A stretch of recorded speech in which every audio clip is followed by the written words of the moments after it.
हर राय हर कृष्ण गुर तेग बहादुर चंद। दसवें गोबिंद सिंह गुरु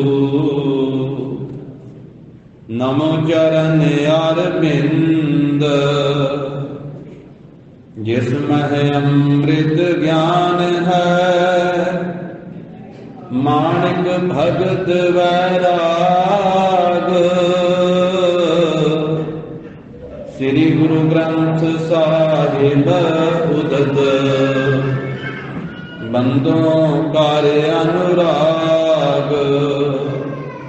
एकंकारा सतगुरु तेह प्रसाद सच होए। वाहिगुरु जी की फतेह विघ्न विनाशन सोए। वाहिगुरु जी की फतेह विघ्न विनाशन सोए। सतनाम श्री वाहिगुरु सतनाम के चरित्र धन गुर बसो किम लहर की कर सको आसा। हरे जब कृष्ण स्थान संग त्याग नाम वाहिगुरु जी का खालसा वाहिगुरु जी की फतेह। दसां पातशाहियां दी जोत तख्त चौर छतर दे मालक धन श्री गुरु ग्रंथ साहिब जी महाराज सतगुरां दी अपरत अपार किरपा रहमत दा सदका जगत गुरु श्री गुरु नानक देव साहिब जी महाराज सतगुरां दे पावनी अस्थान गुरुद्वारा श्री बेर साहिब जी विखे गुरु चरणां की हाजरी भर रही गुरु की साजी नवाजी हुई साध संगत जी। सतगुरां ने कृपा की है सत संगत का अमोलक सुभागा समा प्राप्त होया।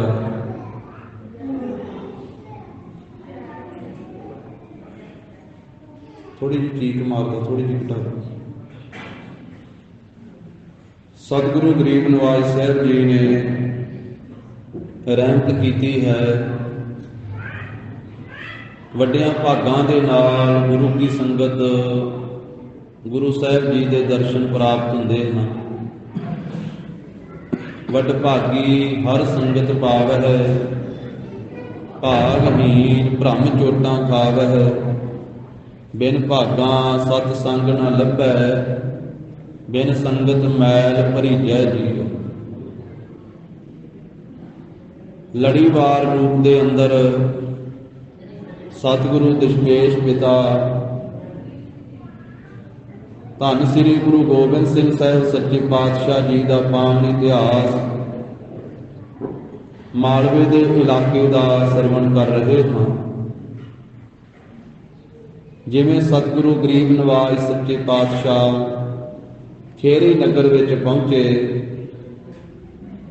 और महाराज साहब जी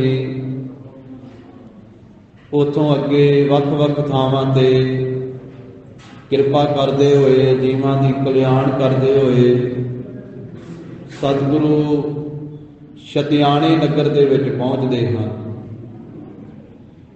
और इस स्थान के उत्ते एक फकीर इब्राहिम नाम का सी। उसके नाम के उत्ते जिसका छोटा नाम ब्रह्मी सी उसका स्थान वो टिब्बा जिहड़ा सी उसके नाम नाल जानिया जाता सी। और इस स्थान के उत्ते साध संगत जी ਜਿਹੜੇ ਮਹਾਰਾਜ ਸਾਹਿਬ ਜੀ ਨੇ ਬੈਰਾੜ ਰੱਖੇ ਹੋਏ ਸਨ, ਨੌਕਰ 1400 ਬੈਰਾੜਾਂ ਦੀ ਫੌਜ, ਉਹਨਾਂ ਨੇ ਮਹਾਰਾਜ ਸਾਹਿਬ ਜੀ ਤੋਂ ਤਨਖਾਹਾਂ ਮੰਗਣ ਦੀ ਸਲਾਹ ਬਣਾਈ। ਚਾਕਰ ਜੇ ਵਿਰਾੜ ਗੁਰ ਰਾਖੇ, ਮਿਲ ਆਪਸ ਮਹਿ ਮੂਰਖ ਭਾਖੇ, ਗੁਰ ਤੇ ਕਿਉਂ ਨਾ ਚਾਕਰੀ ਲੇਤੇ, ਬਨੇ ਕਠੋਰ ਬਿਨਾ ਨਹੀਂ ਦੇਤੇ। ਕਹਿੰਦੇ ਵੀ ਆਪਾਂ ਗੁਰੂ ਸਾਹਿਬ ਜੀ ਤੋਂ ਆਪਣੀ ਤਨਖਾਹ ਕਿਉਂ ਨਹੀਂ ਲੈਂਦੇ? ਕਈ ਮਹੀਨੇ ਹੋ ਗਏ ਆਪਾਂ ਨੂੰ ਮਹਾਰਾਜ ਸਾਹਿਬ ਜੀ ਦੇ ਨਾਲ ਰਹਿੰਦੇ ਹਾਂ ਤੇ ਆਪਾਂ 1400 ਬੰਦਾ ਹਾਂ, 1400 ਸਿਪਾਹੀ ਆਪਾਂ ਮਹਾਰਾਜ ਦੇ ਨਾਲ ਰਹਿ ਰਹੇ ਹਾਂ ਤੇ ਕਈਆਂ ਮਹੀਨਿਆਂ ਦੀ ਆਪਣੀ ਤਨਖਾਹ ਲੈਣ ਵਾਲੀ ਹੈ ਤੇ ਆਪਾਂ ਲਈਏ। ਤੇ ਜਦੋਂ ਅੱਗੇ ਆਪਾਂ ਤਨਖਾਹ ਮੰਗੀ ਅਤੇ ਗੁਰੂ ਸਾਹਿਬ ਜੀ ਨੇ ਇਹ ਕਹਿ ਕੇ ਟਾਲ ਦਿੱਤਾ, ਬਾਬੀ ਦੇ ਦਿੰਦੇ ਆ ਦੇ ਦਿੰਦੇ ਆ, ਤੇ ਮਹਾਰਾਜ ਨੇ ਹੁਣ ਤੀਕ ਤਨਖਾਹਾਂ ਨਹੀਂ ਦਿੱਤੀਆਂ, ਕਿਉਂਕਿ ਸਤਿਗੁਰੂ ਜੀ ਨੇ ਬਚਨ ਕੀਤਾ ਸੀ ਕਿ ਜਿਸ ਵੇਲੇ ਕਿਤੇ ਟਿਕਾਣਾ ਕਰਾਂਗੇ ਨਾ, ਸੰਗਤ ਆਵੇਗੀ ਤੇ ਸੰਗਤ ਵੱਲੋਂ ਮਾਇਆ ਆਵੇਗੀ ਤੇ ਫਿਰ ਭਾਈ ਤੁਹਾਡਾ ਇੱਕ ਪੈਸਾ ਤਨਖਾਹਾਂ ਦਾ ਗਿਣ ਗਿਣ ਕੇ ਦੇ ਦੇਵਾਂਗੇ। ਪਰ ਹੁਣ ਇਹਨਾਂ ਨੇ ਇਸ ਤਰ੍ਹਾਂ ਦੀ ਸਲਾਹ ਬਣਾ ਲਈ, ਕਹਿੰਦੇ ਵੀ ਆਪਾਂ ਹੁਣ ਇੱਥੋਂ ਮਹਾਰਾਜ ਸਾਹਿਬ ਜੀ ਤੋਂ ਤਨਖਾਹਾਂ ਲੈ ਲਈਏ। ਇੱਥੋਂ ਤੀਕ ਆਪਾਂ ਸਾਧ ਸੰਗਤ ਜੀ ਕੱਲ ਗਾਥਾ ਸਰਵਣ ਕੀਤੀ ਹੈ। ਸ੍ਰੀ ਗੁਰੂ ਗੋਬਿੰਦ ਸਿੰਘ ਮਹਾਰਾਜ ਜੀ ਦਾ ਧਿਆਨ ਧਰਦੇ ਹੋਏ ਸ਼ਰਧਾ ਭਾਵਨਾ ਸਹਿਤ ਸਰਵਣ ਕਰੀਏ। ਉਚਾਰਨ ਕਰੋ ਜੀ, ਸਤਿਨਾਮ ਸ੍ਰੀ ਵਾਹਿਗੁਰੂ ਸਾਹਿਬ ਜੀ।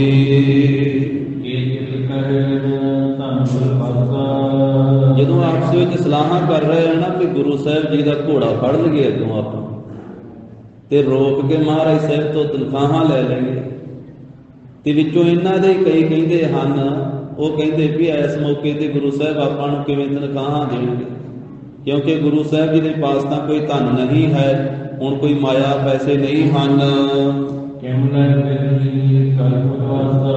ਤੇ ਕਿਵੇਂ ਗੁਰੂ ਸਾਹਿਬ ਜੀ ਦੇ ਪਾਸੋਂ ਤਨਖਾਹਾਂ ਲੈਣ ਦੀ ਆਸਾ ਕਰਦੇ ਹੋ, ਕਿਉਂਕਿ ਇਸ ਮੌਕੇ ਤੇ ਗੁਰੂ ਸਾਹਿਬ ਜੀ ਦੇ ਪਾਸ ਕੋਈ ਧਨ ਨਹੀਂ ਹੈ।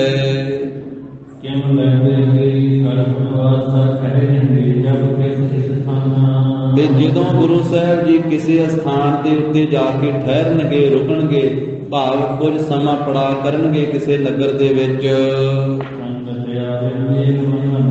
ਤੇ ਜਿਸ ਵੇਲੇ ਮਹਾਨ ਸੰਗਤ ਦਾ ਇਕੱਠ ਹੋਵੇਗਾ, ਵੱਡੀ ਗਿਣਤੀ ਵਿੱਚ ਗੁਰੂ ਸਾਹਿਬ ਜੀ ਨੂੰ ਮਿਲਣ ਵਾਸਤੇ ਸੰਗਤ ਆਵੇਗੀ, ਸੰਗਤ ਨਮਸਕਾਰਾਂ ਕਰੇਗੀ। ਪੂਰਾ ਵਿੱਚ ਨਿਗਾਹ ਰੱਖੋ, ਇਹ ਪੰਕਤੀ ਹੋ ਗਈ, ਪੂਰਾ ਨਿਗਾਹ ਰੱਖ ਕੇ ਧਿਆਨ ਨਾਲ ਪੜੋ। ਸੰਗਤ ਆਵਹਿ ਮੇਲ ਮਹਾਨਾ, ਵੀ ਜਿਸ ਵੇਲੇ ਵੱਡੀ ਗਿਣਤੀ ਵਿੱਚ ਸੰਗਤ ਆਵੇਗੀ, ਸੰਗਤ ਦਾ ਇਕੱਠ ਹੋਵੇਗਾ, ਜਿਸ ਵੇਲੇ ਸੰਗਤਾਂ ਆ ਕਰਕੇ ਗੁਰੂ ਸਾਹਿਬ ਜੀ ਨੂੰ ਮਾਇਆ ਭੇਟ ਕਰਨਗੀਆਂ, ਸੰਗਤਾਂ ਆ ਕਰਕੇ ਮੱਥਾ ਟੇਕਣਗੀਆਂ, ਉਹ ਕਹਿੰਦੇ ਵੀ ਉਸ ਮੌਕੇ ਤੇ ਗੁਰੂ ਸਾਹਿਬ ਜੀ ਤਨਖਾਹਾਂ ਦੇ ਦੇਣਗੇ। ਜਦੋਂ ਕੋਈ ਸੰਗਤ ਆ ਕੇ ਮਹਾਰਾਜ ਨੂੰ ਮੱਥਾ ਟੇਕਣਗੀਆਂ, ਸੰਗਤਾਂ ਆਉਣਗੀਆਂ, ਤੇ ਹੁਣ ਇੱਥੇ ਉਜਾੜ ਦੇ ਵਿੱਚ ਕੋਈ ਸੰਗਤਾਂ ਨਹੀਂ ਗੁਰੂ ਸਾਹਿਬ ਜੀ ਦੇ ਪਾਸ ਆਈਆਂ, ਜੰਗਲ ਵਿੱਚ ਵਿਚਰ ਰਹੇ ਆ ਮਹਾਰਾਜ, ਪੈਸਾ ਕੋਈ ਹੈ ਨਹੀਂ ਹੈ ਪਾਸ, ਇਸ ਕਰਕੇ ਹੁਣ ਤਨਖਾਹਾਂ ਗੁਰੂ ਸਾਹਿਬ ਕਿੱਥੋਂ ਦੇਣਗੇ। ਸੁਣ ਕੇ ਇਸ ਤਰ੍ਹਾਂ ਸਲਾਹ ਕੀਤੀ ਹੈ, ਤੇ ਇਹ ਸਲਾਹ ਕਰਨ ਤੋਂ ਫਿਰ ਵਿੱਚੋਂ ਕਈ ਬਰਾੜ ਸਿੱਖ ਬੋਲੇ ਹਨ, ਉਹ ਕਹਿੰਦੇ ਅਸੀਂ ਤਾਂ ਹੋਰ ਕੋਈ ਗੱਲ ਨਹੀਂ ਜਾਣਦੇ ਹਾਂ, ਹੁਣ ਤੇ ਅਸੀਂ ਇੱਥੇ ਹੀ ਗੁਰੂ ਸਾਹਿਬ ਨੂੰ ਖਿਲਾਰ ਲੈਣਾ, ਅੱਗੇ ਖਲੋ ਜਾਣਾ ਤੇ ਗੁਰੂ ਸਾਹਿਬ ਜੀ ਨੂੰ ਰੋਕ ਲੈਣਾ, ਸ੍ਰੀ ਗੁਰੂ ਗੋਬਿੰਦ ਸਿੰਘ ਜੀ ਨੂੰ। ਅਸੀਂ ਤੇ ਇਹ ਗੱਲ ਕਹਿ ਦੇਣੀ ਆ ਵੀ ਜਿੰਨਾ ਚਿਰ ਤਨਖਾਹਾਂ ਨਹੀਂ ਦਿੰਦੇ ਅਸੀਂ ਨਹੀਂ ਤੁਹਾਨੂੰ ਅੱਗੇ ਜਾਣ ਦੇਣਾ। ਸਾਡੀਆਂ ਹੁਣ ਤੀਕ ਦੀਆਂ ਜਿੰਨੇ ਮਹੀਨੇ ਤੁਹਾਡੇ ਨਾਲ ਲਾਏ ਆ ਉਹ ਤਨਖਾਹਾਂ ਦਿਓ ਤੇ ਫਿਰ ਅੱਗੇ ਜਾਓ, ਅਸੀਂ ਤੇ ਰੋਕ ਲੈਣਾ ਗੁਰੂ ਸਾਹਿਬ ਜੀ ਨੂੰ। ਉਹ ਕਹਿਣ ਲੱਗੇ ਸਾਰਾ ਜੱਗ ਜਾਣਦਾ ਹੈ ਕਿ ਗੁਰੂ ਕਰਾਮਾਤੀ ਹੈ, ਗੁਰੂ ਗੋਬਿੰਦ ਸਿੰਘ ਜੀ ਦੇ ਵਿੱਚ ਕਰਾਮਾਤਾਂ ਹਨ। ਇਸ ਕਰਕੇ ਵੱਡੇ ਛੋਟੇ ਸਾਰੇ ਹੀ ਆ ਕੇ ਗੁਰੂ ਸਾਹਿਬ ਨੂੰ ਮੰਨਦੇ ਆ ਤੇ ਮੱਥਾ ਟੇਕਦੇ ਆ, ਤੇ ਸਾਰਾ ਜੱਗ ਜਾਣਦਾ ਕਿ ਗੁਰੂ ਕਰਾਮਾਤੀ ਹੈ, ਗੁਰੂ ਵਿੱਚ ਕਰਾਮਾਤ ਹੈ, ਗੁਰੂ ਸਾਹਿਬ ਦੇ ਵਿੱਚ ਅਜ਼ਮਤ ਹੈ। ਕਹਿੰਦੇ ਜਦੋਂ ਆਪਾਂ ਅੱਗੋਂ ਘੋੜਾ ਫੜ ਕੇ ਰੋਕ ਲਵਾਂਗੇ ਇੱਥੇ ਤੇ ਫਿਰ ਸਾਨੂੰ ਗੁਰੂ ਗੋਬਿੰਦ ਸਿੰਘ ਜੀ ਸਾਨੂੰ ਮਹਾਨ ਧਨ ਦੇਣਗੇ। ਹੁਣ ਤੀਕ ਦੀ ਜਿੰਨੀ ਸਾਡੀ ਤਨਖਾਹ ਬਣੀ ਹੈ ਇੱਕ ਇੱਕ ਦਿਨ ਦੀ ਉਹ ਸਾਰੀ ਦੇ ਦੇਣਗੇ। ਨਹੀਂ ਤਾਂ ਜਿਹੜੀ ਬਾਕੀ ਸਾਰੀ ਗੱਲਬਾਤ ਹੈ ਉਹ ਖੋਟੀ ਹੋ ਜਾਵੇਗੀ। ਕਿਉਂਕਿ ਇੱਥੋਂ ਤੀਕ ਸਾਡੀ ਹੱਦ ਹੈ, ਸਾਡੀ ਹੱਦ ਮੁੱਕ ਜਾਣੀ ਇੱਥੋਂ। ਸਾਡੇ ਇਲਾਕੇ ਦੀ ਹੱਦ ਜਿਹੜੀ ਉਹ ਇੱਥੋਂ ਤੀਕ ਹੈ ਤੇ ਅਗਲੇ ਪਾਸੇ ਹੱਦ ਬਦਲ ਜਾਣੀ ਹੈ। ਇਸ ਸਾਡੀ ਹੱਦ ਦੇ ਵਿੱਚ ਸਾਡੇ ਇਲਾਕੇ ਦੇ ਵਿੱਚ ਸਭ ਵਿਧ ਕਰਕੇ ਸਭ ਤਰ੍ਹਾਂ ਕਰਕੇ ਸਾਡਾ ਜ਼ੋਰ ਹੈ। ਕਹਿੰਦੇ ਇੱਥੇ ਅਸੀਂ ਜਦੋਂ ਗੁਰੂ ਸਾਹਿਬ ਦਾ ਘੋੜਾ ਰੋਕ ਲਿਆ ਨਾ, ਬੈਰਾੜ ਸਿੱਖ ਕਹਿਣ ਲੱਗੇ, ਜਦੋਂ ਅਸੀਂ ਇੱਥੇ ਗੁਰੂ ਸਾਹਿਬ ਨੂੰ ਰੋਕ ਲਿਆ ਤੇ ਅਸੀਂ ਆਪਣੀ ਮਰਜ਼ੀ ਕਰ ਸਕਾਂਗੇ ਤੇ ਗੁਰੂ ਗੋਬਿੰਦ ਸਿੰਘ ਜੀ ਦਾ ਇੱਥੇ ਕੋਈ ਰਖਵਾਲਾ ਨਹੀਂ ਹੋਵੇਗਾ। ਇੱਥੇ ਗੁਰੂ ਦੀ ਰਾਖੀ ਕਰਨ ਵਾਲਾ ਕੋਈ ਨਹੀਂ ਹੋਵੇਗਾ। ਕਿੱਡਾ ਭਰਮ ਹੈ, ਕਿੱਡਾ ਭੁਲੇਖਾ ਹੈ ਵੀ ਰਾਖੀ ਤੇ ਸਿੱਖ ਦੀ ਗੁਰੂ ਸਾਹਿਬ ਕਰਦੇ ਆ, ਗੁਰੂ ਸਾਹਿਬ ਦੀ ਰਾਖੀ ਕਿੰਨੇ ਕਰਨੀ। ਕਹਿੰਦੇ ਵੀ ਇੱਥੇ ਆਪਾਂ ਆਪਣੀ ਹੱਦ ਦੇ ਵਿੱਚ ਰੋਕ ਲਈਏ ਗੁਰੂ ਸਾਹਿਬ ਨੂੰ ਤੇ ਗੁਰੂ ਸਾਹਿਬ ਦੀ ਕੋਈ ਰਾਖੀ ਕਰਨ ਵਾਲਾ ਨਹੀਂ ਹੋਵੇਗਾ, ਕੋਈ ਰਖਵਾਲਾ। ਜੇ ਇੱਥੋਂ ਅੱਗੇ ਚਲੇ ਗਏ ਤੇ ਅਗਲੇ ਪਾਸੇ ਸਾਬੋ ਕੀ ਦੀ ਹੱਦ ਲੱਗ ਜਾਣੀ, ਸਾਬੋ ਕੀ ਤਲਵੰਡੀ ਦੀ। ਅਗਲੇ ਪਾਸੇ ਸਾਬੋ ਕੀ ਤਲਵੰਡੀ ਦੀ ਹੱਦ ਲੱਗ ਜਾਂਦੀ ਹੈ। ਤੇ ਫਿਰ ਇੱਥੋਂ ਅੱਗੇ ਸਾਬੋ ਕੀ ਹੱਦ ਦੇ ਵਿੱਚ ਪ੍ਰਵੇਸ਼ ਕਰ ਜਾਣਗੇ ਗੁਰੂ ਸਾਹਿਬ ਜੀ। ਤੇ ਫਿਰ ਭਾਰੀ ਬਲ ਵਾਲਾ ਦੱਲਾ ਜਿਹੜਾ ਹੈ ਨਾ ਚੌਧਰੀ ਸਾਬੋ ਕੀ ਤਲਵੰਡੀ ਦਾ, ਉਹ ਆ ਕੇ ਮਿਲ ਪਵੇਗਾ ਗੁਰੂ ਸਾਹਿਬ ਜੀ ਨੂੰ। ਤੇ ਜਿਸ ਸਾਬੋ ਕੀ ਤਲਵੰਡੀ ਦੇ ਡੱਲੇ ਦੇ ਹੁਕਮ ਦੇ ਵਿੱਚ ਸੈਂਕੜੇ ਸੂਰਮੇ ਚੱਲਦੇ, ਉਹਦੇ ਕੋਲੇ ਵੀ ਫੌਜ ਹੈ ਅੱਗੋਂ, ਉਹਨੇ ਆ ਕੇ ਗੁਰੂ ਸਾਹਿਬ ਜੀ ਨੂੰ ਮਿਲ ਪੈਣਾ ਹੈ। ਇਸ ਕਰਕੇ ਜੇ ਉੱਥੇ ਕੋਈ ਆਪਾਂ ਆਪਣਾ ਜ਼ੋਰ ਵਿਖਾਵਾਂਗੇ ਤੇ ਸਾਡਾ ਜ਼ੋਰ ਡੱਲੇ ਚੌਧਰੀ ਨੇ ਨਹੀਂ ਚੱਲਣ ਦੇਣਾ, ਉਹ ਵੀ ਮਹਾਰਾਜ ਦਾ ਸ਼ਰਧਾਲੂ ਹੈ। ਇਸ ਕਰਕੇ ਇੱਥੋਂ ਆਪਣੀ ਹੱਦ ਦੇ ਵਿੱਚ ਹੀ ਆਪਣੀਆਂ ਤਨਖਾਹਾਂ ਲੈ ਲਈਏ। ਕਹਿੰਦੇ ਵੀ ਜੇ ਹੁਣ ਨਾ ਆਪਣੀ ਚਾਕਰੀ ਲਈ ਆਪਣੀਆਂ ਤਨਖਾਹਾਂ ਨਾ ਲਈਆਂ ਗੁਰੂ ਸਾਹਿਬ ਨੂੰ ਰੋਕ ਕੇ ਤੇ ਫਿਰ ਅੱਗੇ ਡੱਲੇ ਦੀ ਹੱਦ ਦੇ ਵਿੱਚ ਸਾਬੋ ਕੀ ਤਲਵੰਡੀ ਦੀ ਹੱਦ ਦੇ ਵਿੱਚ ਫਿਰ ਮੁਸ਼ਕਲ ਬਣ ਜਾਵੇਗੀ। ਉੱਥੇ ਆਪਾਂ ਆਪਣੀਆਂ ਤਨਖਾਹਾਂ ਨਹੀਂ ਲੈ ਸਕਾਂਗੇ। ਇਸ ਕਰਕੇ ਬੈਰਾੜੋ ਆਪਸ ਵਿੱਚ ਸਲਾਹਾਂ ਕਰਦੇ ਆ, ਕਹਿੰਦੇ ਇੱਕ ਦੂਜੇ ਨੂੰ, ਕਹਿੰਦੇ ਚੰਗੀ ਗੱਲ ਇਹ ਆ ਵੀ ਰੋਕ ਲਾਉਣ ਗੁਰੂ ਸਾਹਿਬ। ਹੁਣ ਮਹਾਰਾਜ ਸਾਹਿਬ ਦੇ ਘੋੜੇ ਦੇ ਅਗਲੇ ਪਾਸੇ ਹੋ ਕੇ ਖੜ ਜਾਈਏ ਤੇ ਰੋਕ ਲਈਏ ਸਤਿਗੁਰਾਂ ਨੂੰ। ਤੇ ਇੱਕ ਇੱਕ ਦਿਨ ਦਾ ਧਨ ਜਿਹੜਾ ਹੈ ਨਾ ਇਹ ਗਿਣ ਗਿਣ ਕੇ ਗੁਰੂ ਸਾਹਿਬ ਜੀ ਦੇ ਪਾਸੋਂ ਪ੍ਰਾਪਤ ਕਰੀਏ। ਤੇ ਫਿਰ ਜਦੋਂ ਬਾਅਦ ਵਿੱਚ ਆਪਾਂ ਹੁਣ ਇਹ ਤਨਖਾਹ ਆਪਣੀ ਇੱਕ ਇੱਕ ਦਿਨ ਦੀ ਗਿਣ ਕੇ ਲੈ ਲਵਾਂਗੇ ਤੇ ਫਿਰ ਅਗਲਾ ਸਮਾਂ ਜਦੋਂ ਫਿਰ ਬੀਤ ਜਾਵੇਗਾ ਫਿਰ ਕਹਿੰਦੇ ਲੰਮਾ ਸਮਾਂ ਨਾਲ ਆਪਾਂ ਜੇ ਨੌਕਰੀ ਕਰਕੇ ਫਿਰ ਜਦੋਂ ਫਿਰ ਇੰਨਾ ਸਮਾਂ ਬੀਤ ਜਾਵੇਗਾ ਫਿਰ ਤਾਂ ਆਪਣੀਆਂ ਤਨਖਾਹਾਂ ਲੈ ਲਵਾਂਗੇ। ਇਹ ਇਸ ਤਰ੍ਹਾਂ ਇਹ ਮੂਰਖਾਂ ਨੇ ਮਿਲ ਕਰਕੇ ਭੈੜੀ ਸਲਾਹ ਜਿਹੜੀ ਹੈ ਉਹ ਪਕਾ ਲਈ। ਬਾਰੇ ਮੂਰਖਾਂ ਨੇ ਗੁਰੂ ਸਾਹਿਬ ਜੀ ਦੀ ਵੱਡੀ ਮਹਿਮਾ ਨਹੀਂ ਜਾਣੀ ਹੈ। ਇਹਨਾਂ ਵਿੱਚੋਂ ਸਿਆਣਾ ਸੀ ਭਾਈ ਦਾਨ ਸਿੰਘ, ਹੈ ਵੀ ਬੈਰਾੜ ਹੀ ਸੀ ਭਾਈ ਦਾਨ ਸਿੰਘ। ਇਹ 1400 ਬੈਰਾੜਾਂ ਦੇ ਵਿੱਚੋਂ ਇਸ ਇੱਕੇ ਸਿੰਘ ਦਾ ਜ਼ਿਕਰ ਆਇਆ ਕਿ ਬਾਕੀਆਂ ਨੇ ਸਲਾਹ ਬਣਾ ਲਈ ਹੈ ਕਿ ਮਹਾਰਾਜ ਨੂੰ ਰੋਕ ਕੇ ਤਨਖਾਹ ਲਈ ਜਾਵੇ ਤੇ ਭਾਈ ਦਾਨ ਸਿੰਘ ਨੇ ਆਖਿਆ ਇਸ ਤਰ੍ਹਾਂ ਨਾ ਕਰੋ। ਭਾਈ ਦਾਨ ਸਿੰਘ ਨੇ ਸਮਝਾਇਆ ਇਹਨਾਂ ਨੂੰ, ਇੱਕ ਵਾਰੀ ਰੋਕਿਆ ਕਿ ਇਸ ਤਰ੍ਹਾਂ ਨਹੀਂ ਤੁਹਾਨੂੰ ਕਰਨਾ ਚਾਹੀਦਾ। ਕਹਿੰਦੇ ਇਸ ਤਰ੍ਹਾਂ ਨਾ ਕਰਿਓ, ਆਪਦਾ ਬੁਰਾ ਕਰਾ ਲਓਗੇ, ਬੁਰਾ ਹੋ ਜਾਵੇਗਾ। ਇਸ ਤਰ੍ਹਾਂ ਨਾ ਕਰਿਓ, ਗੁਰੂ ਸਾਹਿਬ ਜੀ ਨੂੰ ਇਸ ਤਰ੍ਹਾਂ ਕਠੋਰਤਾਈ ਦੇ ਨਾਲ ਤਨਖਾਹਾਂ ਨਾ ਮੰਗਿਓ। ਹਾਂ ਤਨਖਾਹਾਂ ਤੁਸੀਂ ਲੈਣੀਆਂ ਇਹ ਗੱਲ ਠੀਕ ਆ, ਪਰ ਹੱਥ ਜੋੜ ਕੇ ਬੇਨਤੀ ਕਰਕੇ ਮੰਗੋ। ਹੱਥ ਜੋੜੋ ਗੁਰੂ ਸਾਹਿਬ ਦੇ ਅੱਗੇ ਤੇ ਤਰਲਾ ਪਾਓ, ਗੁਰੂ ਸਾਹਿਬ ਦੇ ਅੱਗੇ ਬੇਨਤੀ ਕਰੋ ਤੇ ਬੇਨਤੀ ਕਰਕੇ ਤਨਖਾਹਾਂ ਮੰਗੋ ਸਤਿਗੁਰਾਂ ਦੇ ਪਾਸੋਂ। ਤੇ ਬੇਨਤੀ ਇਹ ਕਰੋ ਕਿ ਮਹਾਰਾਜ ਸਾਨੂੰ ਖਰਚਾ ਦਿਓ, ਤਨਖਾਹਾਂ ਦਿਓ ਤੇ ਅਸੀਂ ਆਪਣੇ ਘਰੇ ਭੇਜਣਾ।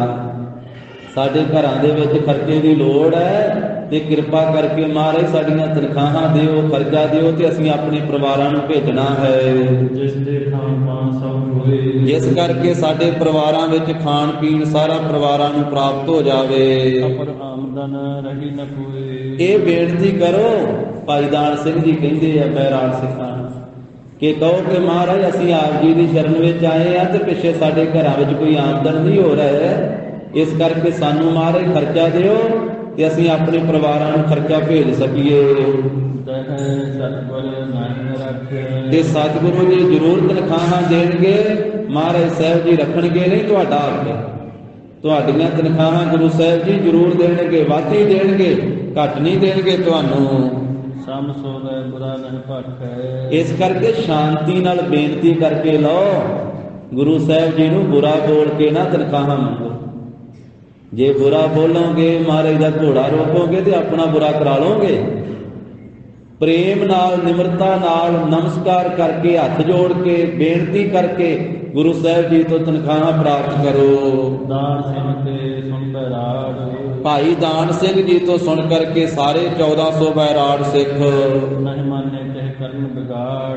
ਉਹਨਾਂ ਨੇ ਗੱਲ ਹੀ ਨਹੀਂ ਮੰਨੀ, ਕਹਿੰਦੇ ਅਸੀਂ ਨਹੀਂ ਤੁਹਾਡੀ ਗੱਲ ਮੰਨੀ, ਅਸੀਂ ਤੇ ਆਪਦੇ ਜ਼ੋਰ ਨਾਲ ਲੈਣੀਆਂ ਤਨਖਾਹਾਂ।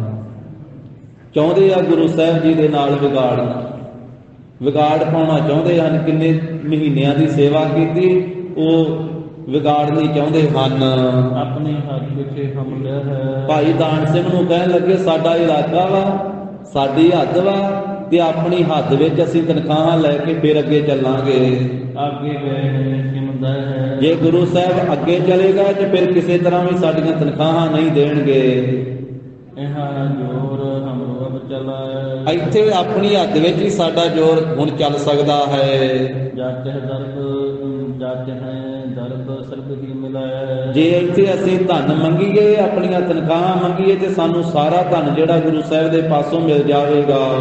ਕਰ ਮਸਲਤ ਹੋਏ ਇਕੱਠੇ। ਇਸ ਤਰ੍ਹਾਂ ਇਹ ਭੈੜੀ ਜੀ ਸਲਾਹ ਕਰਕੇ ਤੇ 1400 ਦਾ 1400 ਹੀ ਬੈਰਾੜ ਸਿੱਖ ਜਿਹੜਾ ਸੀ ਉਹ ਇਕੱਠੇ ਹੋ ਗਏ। ਤਾਜ ਸਰਾਂ ਦੇ ਗੁਰੂ ਅਗੇ ਆਪਣੇ ਘੋੜੇ ਇਹਨਾਂ ਨੇ ਪਾਸੇ ਪਿੱਛੇ ਬੰਨ੍ਹ ਦਿੱਤੇ, ਛੱਡ ਦਿੱਤੇ ਤੇ ਮਹਾਰਾਜ ਦਾ ਘੋੜਾ ਅੱਗੇ ਜਾ ਰਿਹਾ ਸੀ ਤੇ 1400 ਦਾ 1400 ਹੀ ਅਗਲੇ ਪਾਸੇ ਚਲੇ ਗਿਆ। ਗੁਰੂ ਸਾਹਿਬ ਦੇ ਘੋੜੇ ਦੇ ਅੱਗੇ ਜਾ ਕੇ ਖਲੋ ਗਏ। ਖਰੇ ਹੋਏ ਅੱਗੇ ਸਮੁਦਾਈ। ਸਾਰੇ ਜਿਹੜੇ ਸੀ ਨਾ ਉਹ ਅੱਗੇ ਹੋ ਕਰਕੇ ਗੁਰੂ ਗੋਬਿੰਦ ਸਿੰਘ ਸੱਚੇ ਪਾਤਸ਼ਾਹੀ ਦੇ ਘੋੜੇ ਦੇ ਖਲੋ ਗਏ। ਦੇਖੋ ਚਾਕਰੀ ਸਭ ਹਮਤਾਈ। ਤੇ ਅੱਗੇ ਖਲੋ ਕੇ ਮਹਾਰਾਜ ਦੇ ਘੋੜੇ ਨੂੰ ਰੋਕ ਲਿਆ 1400 ਬੈਰਾੜ ਸਿੱਖਾਂ ਨੇ ਤੇ ਕਹਿਣ ਲੱਗੇ ਮਹਾਰਾਜ ਸਾਡੀਆਂ ਤਨਖਾਹਾਂ ਦਿਓ ਤੇ ਫਿਰ ਅੱਗੇ ਜਾਣ ਦੇਣਾ। ਪਹਿਲਾਂ ਸਾਡੀਆਂ ਹੁਣ ਦੀਕਦੀਆਂ ਜਿੰਨੇ ਮਹੀਨੇ ਤੁਹਾਡੇ ਨਾਲ ਲਾਏ ਆ ਨਾ, ਇੱਕ ਇੱਕ ਦਿਨ ਦੀ, ਇੱਕ ਇੱਕ ਮਹੀਨੇ ਦੀ ਪੂਰੀ ਤਨਖਾਹ ਸਾਨੂੰ ਦਿਓ ਗਿਣ ਕੇ, ਅੱਗੇ ਫਿਰ ਜਾਇਓ।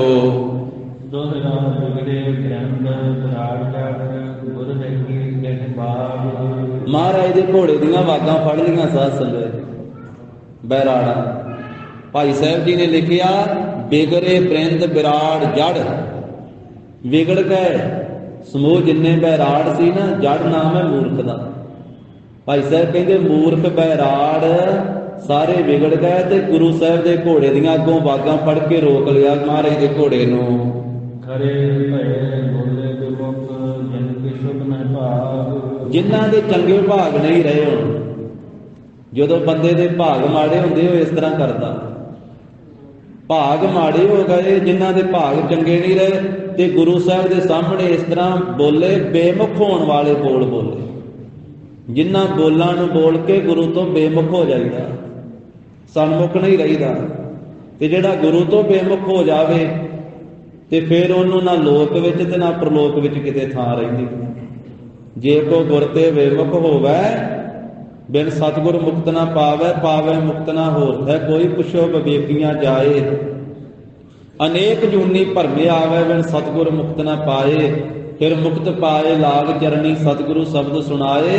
ਕਹੇ ਨਾਨਕ ਵਿਚਾਰ ਦੇਖੋ ਬਿਨ ਸਤਿਗੁਰ ਮੁਕਤ ਨਾ ਪਾਏ। ਗੁਰੂ ਸਾਹਿਬ ਤੋਂ ਬੇਵਕੂਫ ਹੋਣ ਵਾਲੇ ਫਿਰ ਬੋਲੇ ਇਹਨਾਂ ਬੈਰਾੜਾਂ ਨੇ, ਖਲੋ ਗਏ ਅੱਗੇ ਮਹਾਰਾਜ ਦੇ ਘੋੜੇ ਦੀਆਂ ਵਾਗਾਂ ਫੜ ਕੇ।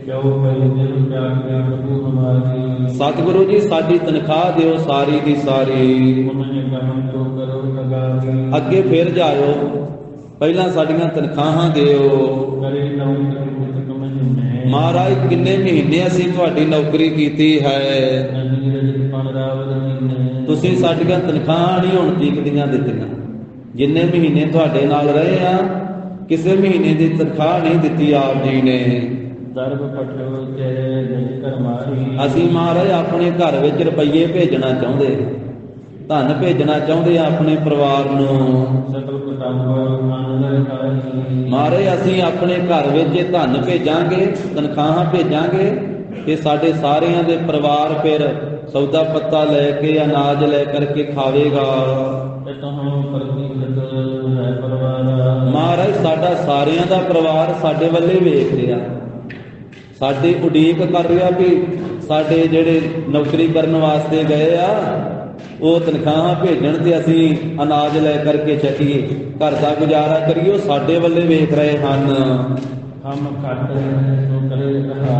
ਮਹਾਰਾਜ ਅਸੀਂ ਖੱਟੀ ਕਮਾਈ ਜਿਹੜੀ ਕਰਨੀ ਹੈ, ਤਨਖਾਹਾਂ ਘਰੇ ਭੇਜਣੀਆਂ ਤੇ ਸਾਡੇ ਪਰਿਵਾਰਾਂ ਦਾ ਗੁਜ਼ਾਰਾ ਚੱਲਣਾ ਹੈ, ਉਹਨਾਂ ਨੇ ਭੋਜਨ ਛਕਣਾ ਹੈ।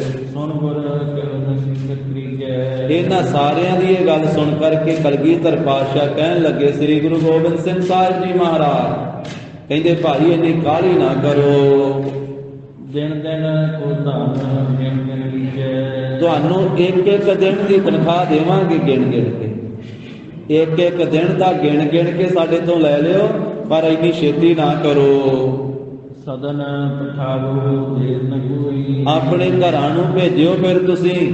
ਅਸੀਂ ਇੱਕ ਇੱਕ ਦਿਨ ਦਾ ਇੱਕ ਇੱਕ ਮਹੀਨੇ ਦਾ ਧਨ ਤੁਹਾਨੂੰ ਦੇਵਾਂਗੇ ਤੇ ਤੁਸੀਂ ਆਪਣੇ ਘਰਾਂ ਨੂੰ ਭੇਜ ਦਿਓ। ਡੇਰਾ ਜਿੱਥੇ ਅਸੀਂ ਡੇਰਾ ਕਰਾਂਗੇ ਸਾਡਾ ਮੁਕਾਮ ਹੋਵੇਗਾ, ਉਸ ਥਾਂ ਤੇ ਦੇਵਾਂਗੇ। ਪਰ ਗੁਰੂ ਸਾਹਿਬ ਜੀ ਦਾ ਅੱਗਾ ਰੋਕ ਕੇ ਖਲੋਤੇ ਹੈ, ਮਹਾਰਾਜ ਦੇ ਘੋੜੇ ਦੀਆਂ ਵਾਗਾਂ ਫੜ ਕੇ ਖਲੋਤੇ ਰਹੇ 1400 ਬੈਰਾੜ ਸਿੱਖ। ਫੇਰ ਸਾਰੇ ਬਹੁਤੇ ਜਾਣੇ ਜਿਹੜੇ ਮਿਲ ਕਰਕੇ ਕਹਿਣ ਲੱਗੇ, ਕਹਿੰਦੇ ਵੀ ਅਸੀਂ ਤਾਂ ਮਹਾਰਾਜ ਪਹਿਲਾਂ ਵੀ ਬਹੁਤ ਵਾਰੀ ਮੰਗ ਚੁੱਕੇ ਹਾਂ, ਬਹੁਤ ਵਾਰੀ ਅੱਗੇ ਵੀ ਅਸੀਂ ਮੰਗ ਚੁੱਕੇ ਹਾਂ, ਤੇ ਜਿੰਨੀ ਵਾਰੀ ਮਹਾਰਾਜ ਤਨਖਾਹਾਂ ਮੰਗੀਆਂ ਤੁਸੀਂ ਇਹੀ ਗੱਲ ਆਖੀ ਹੈ ਵੀ ਦੇਵਾਂਗੇ ਦੇਵਾਂਗੇ, ਪਰ ਦਿੰਦੇ ਨਹੀਂ। ਹੁਣ ਉਸ ਥਾਂ ਤੇ ਜਿੱਥੇ ਉਜਾੜ ਵਿੱਚ ਵਿਚਰ ਰਹੇ ਉੱਥੋਂ ਤਨਖਾਹਾਂ ਕਿੱਥੋਂ ਦੇਣਗੇ? ਗਰੀਬ ਨਵਾਜ ਕਹਿੰਦੇ ਵੀ ਕਿਤੇ ਫੜਾ ਕਰਾਂਗੇ, ਸੰਗਤ ਆਵੇਗੀ, ਮਾਇਆ ਚੜਾਵਾ ਚੜੇਗਾ, ਸੰਗਤ ਵੱਲੋਂ ਮਾਇਆ ਆਵੇਗੀ ਤੇ ਤੁਹਾਨੂੰ ਦੇ ਦਾਂਗੇ ਭਾਈ। ਪਰ ਜਿੱਥੇ ਮਹਾਰਾਜ ਉਜਾੜ ਵਿੱਚ, ਜੰਗਲਾਂ ਵਿੱਚ, ਉਸ ਇਲਾਕੇ ਵਿੱਚ ਫਿਰ ਰਹੇ ਆ, ਵੱਖ-ਵੱਖ ਪਿੰਡਾਂ ਥਾਣੀ, ਹੁਣ ਉੱਥੇ ਇਹ ਮੰਗ ਰਹੇ ਆ ਵਾਰ-ਵਾਰ ਤਨਖਾਹ। ਤਾਂ ਕਹਿਣ ਲੱਗੇ ਜੀ ਅੱਗੇ ਵੀ ਆਪ ਜੀ ਤੋਂ ਬਹੁਤ ਵਾਰੀ ਤਨਖਾਹਾਂ ਮੰਗੀਆਂ ਤੇ ਤੁਸੀਂ ਇਹ ਗੱਲ ਹੀ ਆਖੀ ਆ ਦੇਵਾਂਗੇ ਦੇਵਾਂਗੇ, ਪਰ ਦਿੰਦੇ ਨਹੀਂ ਹੋ। ਪਰ ਅੱਜ ਨਹੀਂ ਜੀ ਅਸੀਂ ਹਟਣਾ, ਅੱਜ ਅਸੀਂ ਤਨਖਾਹਾਂ ਲੈ ਕੇ ਹੀ ਮੁੜਾਂਗੇ। ਇਸ ਕਰਕੇ ਮਹਾਰਾਜ ਫੇਰ ਪੜੋ ਕਿੱਥੇ ਆ ਇਸ ਗੱਲ ਦੇ ਵਿੱਚ ਇੱਕ ਹੋਰ ਵੀ ਕਾਰਨ ਹੈ, ਹੋਰ ਵੀ ਹੇਤ ਹੈ। ਇਸੇ ਥਾਂ ਤੇ ਇੱਕ ਸਾਡੀ ਹੱਦ ਹੈ, ਇਹ ਸਾਡਾ ਇਲਾਕਾ ਹੈ ਤੇ ਸਾਡੇ ਇਲਾਕੇ ਦੀ ਇੱਥੋਂ ਤੀਕ ਹੱਦ ਹੈ, ਜਿਸ ਤੇ ਜਾਂਦੇ ਹੈ ਹੱਥ ਧਾਰੀ। ਇਸ ਕਰਕੇ ਅਸੀਂ ਹੱਥ ਧਾਰ ਕੇ ਮਹਾਰਾਜ ਤੁਹਾਡੇ ਤੋਂ ਮੰਗਦੇ ਹਾਂ, ਕਿਉਂਕਿ ਸਾਡੀ ਹੱਦ ਤੋਂ ਅੱਗੇ ਚਲੇ ਗਏ ਫਿਰ ਕੀ ਪਤਾ ਤੁਹਾਡਾ ਤੁਸੀਂ ਦਿਓ ਕਿ ਨਾ ਦਿਓ। ਵੇਖੋ ਮਹਾਰਾਜ ਸਾਹਿਬ ਦੇ ਉੱਤੇ ਭਰੋਸਾ, ਕਹਿੰਦੇ ਇੱਥੇ ਤੀਕ ਸਾਡੀ ਹੱਦ ਵਾ, ਇੱਥੇ ਤੇ ਅਸੀਂ ਜ਼ੋਰ ਨਾਲ ਮੰਗਣ ਦਾ ਆ, ਸਾਡੀ ਹੱਦ ਤੋਂ ਗਾਹ ਚਲੇ ਗਏ ਕੀ ਪਤਾ ਤੁਸੀਂ ਦਿਓ ਹੀ ਨਾ ਫਿਰ ਸਾਡੀਆਂ ਤਨਖਾਹਾਂ। ਇਸ ਕਰਕੇ ਅਸੀਂ ਜ਼ੋਰ ਨਾਲ ਹੱਥ ਕਰਕੇ ਆਪਣੀ ਹੱਦ ਦੇ ਵਿੱਚ ਮੰਗਦੇ ਹਾਂ। ਹੈ ਸਾਬੋ ਕੀ ਸੀਮ ਅਗੀਰੀ, ਪਰ ਅਗਲੇ ਪਾਸੇ ਸਾਬੋ ਕੀ ਹੱਦ ਆ ਜਾਣੀ ਹੈ, ਸਾਬੋ ਕੀ ਤਲਵੰਡੀ ਦੀ। ਇਹਾਂ ਦੇ ਧਨ ਕਮ ਨੂੰ ਫੇਰੇ, ਇਹਦੇ ਲਾਗੇ ਕਰਕੇ ਬੋਲੋ ਪਤਾ ਵੀ ਲੱਗੇ ਵੀ ਇੱਥੇ ਮਹਾਰਾਜ ਸਾਹਿਬ ਧਨ ਦਿਓ, ਤੇ ਫਿਰ ਗਰੀਬ ਨਵਾਜ ਸੱਚੇ ਪਾਤਸ਼ਾਹ ਕੇ ਸਭੋ ਕੀ ਹੱਦਾ ਜਾਣੀ ਹੈ ਇਹਾਂ ਦੇਵੋ ਧਨ ਗਮਨੋ ਫੇਰੇ। ਇੱਥੇ ਸਾਡੀਆਂ ਤਨਖਾਹ ਦਿਓ ਤੇ ਫਿਰ ਅੱਗੇ ਜਾਇਓ। ਹਮ ਤੇ ਅੰਦਿਆ ਮੂਲ ਸਮਾਈ। ਮਹਾਰਾਜ ਸਾਡੇ ਤੋਂ ਸਮਾਈ ਨਹੀਂ ਹੁਣ ਹੁੰਦੀ ਹੈ, ਹੁਣ ਤੀਕ ਅਸੀਂ ਸਮਾਈ ਕੀਤੀ ਹੈ ਤੇ ਪਰ ਹੁਣ ਨਹੀਂ, ਹੁਣ ਤਾਂ ਅਸੀਂ ਤੁਹਾਨੂੰ ਤਾਂ ਹੀ ਅੱਗੇ ਜਾਣ ਦੇਣਾ ਹੈ ਜੇ ਤੁਸੀਂ ਸਾਡੀਆਂ ਤਨਖਾਹਾਂ ਦਿਓਗੇ। ਇਸ ਕਰਕੇ ਤਨਖਾਹਾਂ ਦੇਣ ਤੋਂ ਬਿਨਾਂ ਅੱਗੇ ਨਾ ਜਾਓ। ਹੁਣ ਅਸੀਂ ਨਹੀਂ ਤੁਹਾਨੂੰ ਜਾਣ ਦੇਵਾਂਗੇ। ਐਸੇ ਥਾਂ ਤੇ ਸਾਡੀਆਂ ਤਨਖਾਹਾਂ ਦੇਵੋ। ਇਸ ਤਰ੍ਹਾਂ ਇਹ ਬੇਮੁਖ ਬਣਨ ਵਾਲੇ ਜਿਹੜੇ ਬੋਲ ਸੀ ਬੈਰਾੜਾਂ ਦੇ, ਬਹੁਤੇ ਹੀ ਜਿਹੜੇ ਬੋਲ ਇਹਨਾਂ ਨੇ ਬੋਲੇ ਨਾ ਉਹ ਵਿਗਾੜ ਵਾਲੇ ਬੋਲ, ਜਿਨ੍ਹਾਂ ਬੋਲਾਂ ਦੇ ਨਾਲ ਵਿਗਾੜ ਪੈ ਗਿਆ। ਬੇਮੁਖ ਹੋਣ ਵਾਲੇ ਬੋਲ, ਵਿਗਾੜ ਪਾਉਣ ਵਾਲੇ ਬੋਲ। ਵੇਖੋ ਬੋਲ ਹੀ ਆ, ਬੋਲ ਬਹੁਤ ਕੁਝ ਕਰਾ ਦਿੰਦੇ ਸਾਧ ਸੰਗਤ। ਪ੍ਰੇਮ ਨਾਲ ਬੋਲੇ ਹੋਏ ਬੋਲ ਸਾਂਝ ਪੱਕੀ ਕਰ ਦਿੰਦੇ ਆ, ਤੇ ਇਸ ਤਰੀਕੇ ਦੇ ਬੋਲ ਹੀ ਆ ਜਿਹੜੇ ਬੋਲੇ ਜਾਣ ਤੇ ਪੱਕੀ ਸਾਂਝ ਨੂੰ ਤੋੜ ਵੀ ਦਿੰਦੇ ਆ। ਮਹਾਰਾਜ ਸਾਹਿਬ ਜੀ ਦੀ ਅੰਮ੍ਰਿਤ ਬਾਣੀ ਵਿੱਚ ਵਾ ਗਰੀਬ ਨਵਾਜ ਕਹਿੰਦੇ ਬੁਰਾ ਬੋਲੀਏ ਤੇ ਸਾਂਝ ਟੁੱਟ ਜਾਂਦੀ। ਟੂਟ ਪ੍ਰੀਤ ਗਈ ਬੁਰ ਬੋਲ। ਬੋਲ ਹੀ ਬੋਲੇ ਆ, ਭਰਾ ਭਰਾ ਦੀ ਟੁੱਟ ਗਈ, ਭੈਣ ਭਰਾ ਦੀ ਟੁੱਟ ਗਈ, ਪਤੀ ਪਤਨੀ ਦੀ ਟੁੱਟ ਗਈ, ਮਾਂ ਪਿਓ ਦੀ ਤੇ ਧੀਆਂ ਪੁੱਤਾਂ ਦੀ ਟੁੱਟ ਗਈ, ਤੇ ਰੋਜ਼ ਟੁੱਟਦੀ ਹੈ ਬੁਰਾ ਬੋਲਣ ਦੇ ਨਾਲ। ਟੂਟ ਪ੍ਰੀਤ ਗਈ ਬੁਰ ਬੋਲ। ਬੁਰੇ ਬੋਲ ਬੋਲੇ ਤੇ ਸਿੱਖ ਦੀ ਤੇ ਗੁਰੂ ਦੀ ਵੀ ਟੁੱਟ ਗਈ। ਤੇ ਗਰੀਬ ਨਵਾਜ ਸਾਹਿਬ ਜੀ ਨੇ ਆਖਿਆ ਗੰਢ ਪ੍ਰੀਤੀ ਮਿੱਠੇ ਬੋਲ। ਧੰਨ ਗੁਰੂ ਗ੍ਰੰਥ ਸਾਹਿਬ ਮਹਾਰਾਜ। ਬੁਰਾ ਬੋਲਣ ਨਾਲ ਪੱਕੀ ਸਾਂਝ ਟੁੱਟ ਜਾਂਦੀ ਆ, ਤੇ ਮਿੱਠੇ ਬੋਲ ਬੋਲਣ ਨਾਲ ਸਾਂਝ ਜਿਹੜੀ ਉਹ ਪੱਕੀ ਹੋ ਜਾਂਦੀ ਹੈ, ਟੁੱਟੀ ਹੋਈ ਵੀ ਜੁੜ ਜਾਂਦੀ। ਕਈ ਵਾਰੀ ਸਾਡਾ ਕੋਈ ਖੂਨ ਦਾ ਰਿਸ਼ਤਾ ਨਹੀਂ ਹੁੰਦਾ, ਆਪਸ ਵਿੱਚ ਗੱਲਬਾਤ ਹੁੰਦੀ, ਇੱਕ ਦੂਜੇ ਦਾ ਇਲਾਕੇ ਦਾ ਵੀ ਨਹੀਂ ਪਤਾ ਹੁੰਦਾ, ਸਾਂਝ ਬਣ ਜਾਂਦੀ। ਉਸ ਤੋਂ ਬਾਅਦ ਇੱਕ ਦੂਜੇ ਦਾ ਨਾਂ ਪੁੱਛੀ ਦਾ, ਇਲਾਕਾ ਪੁੱਛੀ ਦਾ, ਭਾਈ ਸਾਹਿਬ ਕਿਹੜਾ ਇਲਾਕਾ ਆਪਣਾ, ਕਿਹੜਾ ਨਗਰ ਹੈ, ਕਿੱਥੋਂ ਆਏ ਹੋ, ਤੇ ਸਾਂਝ ਬਣ ਜਾਂਦੀ ਹੈ। ਤੇ ਕਈ ਵਾਰੀ ਉਹ ਸਾਰੀ ਜ਼ਿੰਦਗੀ ਲੰਘ ਜਾਂਦੀ ਹੈ ਸਾਂਝ ਬਣੀ। ਦੋ ਬੋਲ ਹੀ ਬੋਲੇ, ਉਹਨਾਂ ਨਾਲ ਸਾਂਝ ਬਣ ਗਈ। ਗੰਢ ਪ੍ਰੀਤੀ ਮਿੱਠੇ ਬੋਲ। ਤਾਂ ਉਸ ਵੇਲੇ ਇਹਨਾਂ ਨੇ ਬੋਲ ਵਿਗਾੜ ਪੈਦਾ ਕਰਨ ਵਾਲੇ ਬੋਲ ਬੋਲੇ, ਬੇਮੁਖ ਹੋਣ ਵਾਲੇ ਬੋਲ ਬੋਲੇ। ਫਿਰ ਸੁਭਾਏਮਾਨ ਮੁਖ ਤੋਂ ਧੰਨ ਗੁਰੂ ਗੋਬਿੰਦ ਸਿੰਘ ਮਹਾਰਾਜ ਜੀ ਨੇ ਬਚਨ ਕੀਤਾ। ਸਤਿਗੁਰੂ ਕਹਿੰਦੇ ਬਰਾੜੋ ਜੇ ਤੁਸੀਂ ਹੱਥ ਧਾਰ ਹੀ ਲਿਆ ਨਾ, ਫਿਰ ਕੰਨ ਦੇ ਕੇ ਸੁਣੋ ਗੱਲ ਸਾਡੀ, ਧਿਆਨ ਦੇ ਕੇ ਸਾਡਾ ਬੋਲ ਸੁਣੋ। ਜਾਂ ਤੇ ਗੁਰੂ ਕੀ ਸਿੱਖੀ ਰੱਖੋ ਤੁਸੀਂ,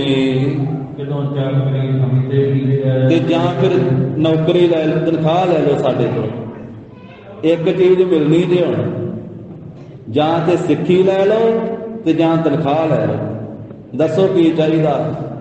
ਤਨਖਾਹਾਂ ਚਾਹੀਦੀਆਂ ਤੇ ਉਹ ਵੀ ਹੁਣੇ ਦੇ ਦਿੰਦੇ ਆ।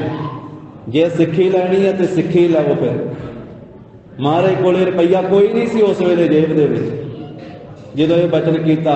ਕਹਿਣ ਲੱਗੇ ਜੇ ਫਿਰ ਤਨਖਾਹਾਂ ਹੀ ਲੈਣੀਆਂ ਤੇ ਉਹ ਦੇ ਦਿੰਦੇ ਆ, ਪਰ ਸਿੱਖੀ ਨਹੀਂ ਜੇ ਮਿਲਦੀ।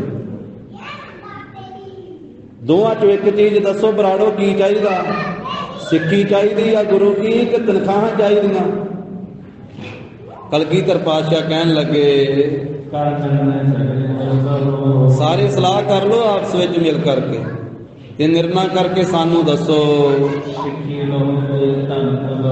ਸਿੱਖੀ ਲੈਣੀ ਜੇ ਕਿ ਰੁਪਈਏ ਲੈਣੇ ਜੇ, ਤਨਖਾਹਾਂ ਲੈਣੀਆਂ? ਦੋਨਾਂ ਚੋਂ ਇੱਕ ਚੀਜ਼ ਦੱਸੋ ਸਲਾਹ ਕਰਕੇ। ਸੁਣ ਕਰਕੇ ਮਹਾਰਾਜ ਦਾ ਬਚਨ ਤੇ ਆਪਸ ਵਿੱਚ ਸਲਾਹਾਂ ਕਰਨ ਲੱਗੇ। ਤੇ ਸਾਰਿਆਂ ਨੇ ਇੱਕ ਭਾਈ ਦਾਨ ਸਿੰਘ ਨੂੰ ਛੱਡ ਕੇ 1400 ਬੈਰਾੜ ਸਾਰਿਆਂ ਨੇ ਫਿਰ ਧਨ ਦਾ ਲਾਲ ਝਿਰਦੇ ਵਿੱਚ ਧਾਰਿਆ ਹੈ। ਕਹਿੰਦੇ ਮਹਾਰਾਜ ਸਾਨੂੰ ਸਿੱਖੀ ਨਹੀਂ ਚਾਹੀਦੀ, ਸਾਨੂੰ ਸਿੱਖੀ ਨਹੀਂ, ਅਸੀਂ ਗੁਰੂ ਕੀ ਸਿੱਖੀ ਨਹੀਂ ਧਾਰਨ ਕਰਾਂਗੇ। ਸਾਨੂੰ ਤੇ ਜਿੰਨੀ ਅਸੀਂ ਨੌਕਰੀ ਕੀਤੀ ਉਹਦੀਆਂ ਤਨਖਾਹਾਂ ਦਿਓ, ਅਸੀਂ ਤਾਂ ਰੁਪਈਏ ਲੈਣੇ ਆ। ਅਸੀਂ ਤੇ ਤਨਖਾਹਾਂ ਲੈਣੀਆਂ ਹਨ, ਇਹ ਕਿਹੜਾ ਜਾਣ ਹੈ ਤੇ ਤਨਖਾਹਾਂ ਲੈ ਤੋਂ ਬਿਨਾਂ ਅਸੀਂ ਤੁਹਾਨੂੰ ਜਾਣ ਨਹੀਂ ਦੇਣਾ। ਜਾਣਦੇ ਹੋ ਤੁਮ ਕਿਸ ਸਰ ਜੇ ਜਾਣ ਦਈਏ ਤੁਹਾਨੂੰ ਤੇ ਫਿਰ ਕਿੱਥੇ ਤੁਹਾਡੇ ਤੋਂ ਤਨਖਾਹਾਂ ਮਿਲਣੀਆਂ ਹਨ। ਨਰਮ ਚੋਰ ਸਿੱਖੀ ਕਿਮਤਾ ਹੈ ਅਸੀਂ ਤਨਖਾਹਾਂ ਛੱਡ ਕੇ, ਦੌਲਤ ਛੱਡ ਕਰਕੇ ਸਿੱਖੀ ਕਿਵੇਂ ਧਾਰਨ ਕਰੀਏ? ਅਸੀਂ ਨਹੀਂ ਸਿੱਖੀ ਧਾਰਨ ਕਰਦੇ। ਕਸ਼ਟ ਛੱਡ ਕੇ ਤੇਰਾ ਸਾਜ ਅਸੀਂ ਤੁਹਾਡੀ ਨੌਕਰੀ ਕੀਤੀ ਆ, ਤੁਹਾਡੇ ਨਾਲ ਕਿੰਨਾ ਸਮਾਂ, ਕਿੰਨੇ ਮਹੀਨੇ ਵਿਚਰੇ ਹਾਂ, ਆਪਣਾ ਹੱਥ ਨਾ ਆਵੇ ਫਿਰ ਦੂਜੇ ਦੇ ਹੱਥ ਵਿੱਚ ਤੁਸੀਂ ਚਲੇ ਜਾਣਾ, ਸਭ ਕੀ ਤਲਵੰਡੀ ਵਿੱਚ। ਇਸ ਕਰਕੇ ਉਹ ਡੱਲੇ ਦੀ ਹੱਥ ਆ ਜਾਣੀ ਹੈ, ਫਿਰ ਤੁਸੀਂ ਹੱਥ ਨਹੀਂ ਆਓਗੇ ਸਾਡੇ। ਆਪਣ ਸੀਮ ਜਾਂਦੇ ਅਕਾਲ ਸਾਡੀ ਹੱਦ ਵਾ, ਆਪਣੀ ਸੀਮਾ ਦੇ ਵਿੱਚ ਅਸੀਂ ਤੁਹਾਨੂੰ ਰੋਕਿਆ ਹੋਇਆ ਹੈ। ਸੁਣ ਕੇ ਰਾਗ ਮੁੰਡੇ ਤੋਂ ਸੰਭਾਲਾ ਜਦੋਂ 1400 ਬੈਰਾੜ ਨੇ ਆਖਿਆ ਨਾ ਸਾਧ ਸੰਗਤ ਜੀ ਕਿ ਸਾਨੂੰ ਸਿੱਖੀ ਨਹੀਂ ਚਾਹੀਦੀ, ਸਾਨੂੰ ਤੇ ਤਨਖਾਹਾਂ ਚਾਹੀਦੀਆਂ, ਤੇ ਉਸ ਵੇਲੇ ਫਿਰ ਮਹਾਰਾਜ ਨੇ ਆਪਣੇ ਮੋਢੇ ਤੇ ਪਾਇਆ ਹੋਇਆ ਧਨਕ ਫੜਿਆ ਆਪਣੇ ਹੱਥ ਦੇ ਵਿੱਚ। ਧੰਨ ਸ੍ਰੀ ਗੁਰੂ ਗੋਬਿੰਦ ਸਿੰਘ ਮਹਾਰਾਜ ਸਾਹਿਬ ਜੀ ਨੇ ਆਪਣਾ ਧਨਕ ਸੰਭਾਲਿਆ ਹੈ ਆਪਣੇ ਹੱਥ ਦੇ ਵਿੱਚ, ਸਰ ਜਗਤ ਕੁਮਾਰਾ ਤੇ ਪੱਥੇ ਦੇ ਵਿੱਚੋਂ ਮੋਢੇ ਚੋਂ ਟੰਗਿਆ ਹੋਇਆ ਪੱਥਾ, ਪੱਥੇ ਚੋਂ ਤੀਰ ਕੱਢਿਆ ਬਾਜਾਂ ਵਾਲੇ ਸਤਿਗੁਰੂ ਜੀ ਨੇ, ਤੇ ਲਾ ਕੇ ਮਹਾਰਾਜ ਸਾਹਿਬ ਜੀ ਨੇ ਤੰਦੀ ਦੇ ਉੱਤੇ ਚਾੜ ਕੇ ਤੇ ਉਸ ਵੇਲੇ ਆਕਾਸ਼ ਵੱਲ ਨੂੰ ਚਲਾ ਦਿੱਤਾ ਹੈ। ਜਦੋਂ ਵਗਾ ਕੇ ਮਾਰਿਆ ਨਾ ਤੀਰ, ਛੇਤੀ ਨਾਲ ਚਲਾਇਆ ਆਕਾਸ਼ ਵੱਲ ਨੂੰ, ਉਸੇ ਵੇਲੇ ਤੁਰੰਤ ਹੀ ਬੱਦਲ ਦੀ ਘਟਾ ਆ ਗਈ ਉੱਥੇ, ਹਵਾ ਵਗਣ ਲੱਗ ਪਈ ਤੇ ਉੱਚੀ ਉੱਚੀ ਉਹ ਜਿਹੜੀ ਬੱਦਲ ਦੀ ਘਟਾ ਗੱਜਣ ਲੱਗ ਪਈ, ਬੱਦਲ ਗੱਜਣ ਲੱਗ ਪਿਆ ਉਸੇ ਵੇਲੇ, ਤੇ ਬਹੁਤ ਜ਼ੋਰ ਦਾ ਮੀਂਹ ਆਇਆ, ਤੇ ਮੀਂਹ ਦੇ ਵਿੱਚ ਗੜੇ ਵੀ ਵਰਨ ਲੱਗੇ ਉਸ ਮੌਕੇ। ਜਦੋਂ ਮਹਾਰਾਜ ਨੇ ਤੀਰ ਚਲਾਇਆ ਆਕਾਸ਼ ਵੱਲ, ਜ਼ੋਰ ਦਾ ਮੀਂਹ ਪਿਆ, ਤੇ ਮੀਂਹ ਦੇ ਵਿੱਚ ਫਿਰ ਬਰਫ਼ ਡਿੱਗਦੀ, ਗੜੇ ਪੈਂਦੇ ਹਨ। ਅੰਗਨ ਲਾਗੇ ਵੱਜਦੇ ਆ ਸਾਰਿਆਂ ਦੇ ਅੰਗਾਂ ਨਾਲ, ਅੰਗ ਨਾ ਲਾਗੇ ਨਹੀਂ, ਅੰਗਨ ਲਾਗੇ।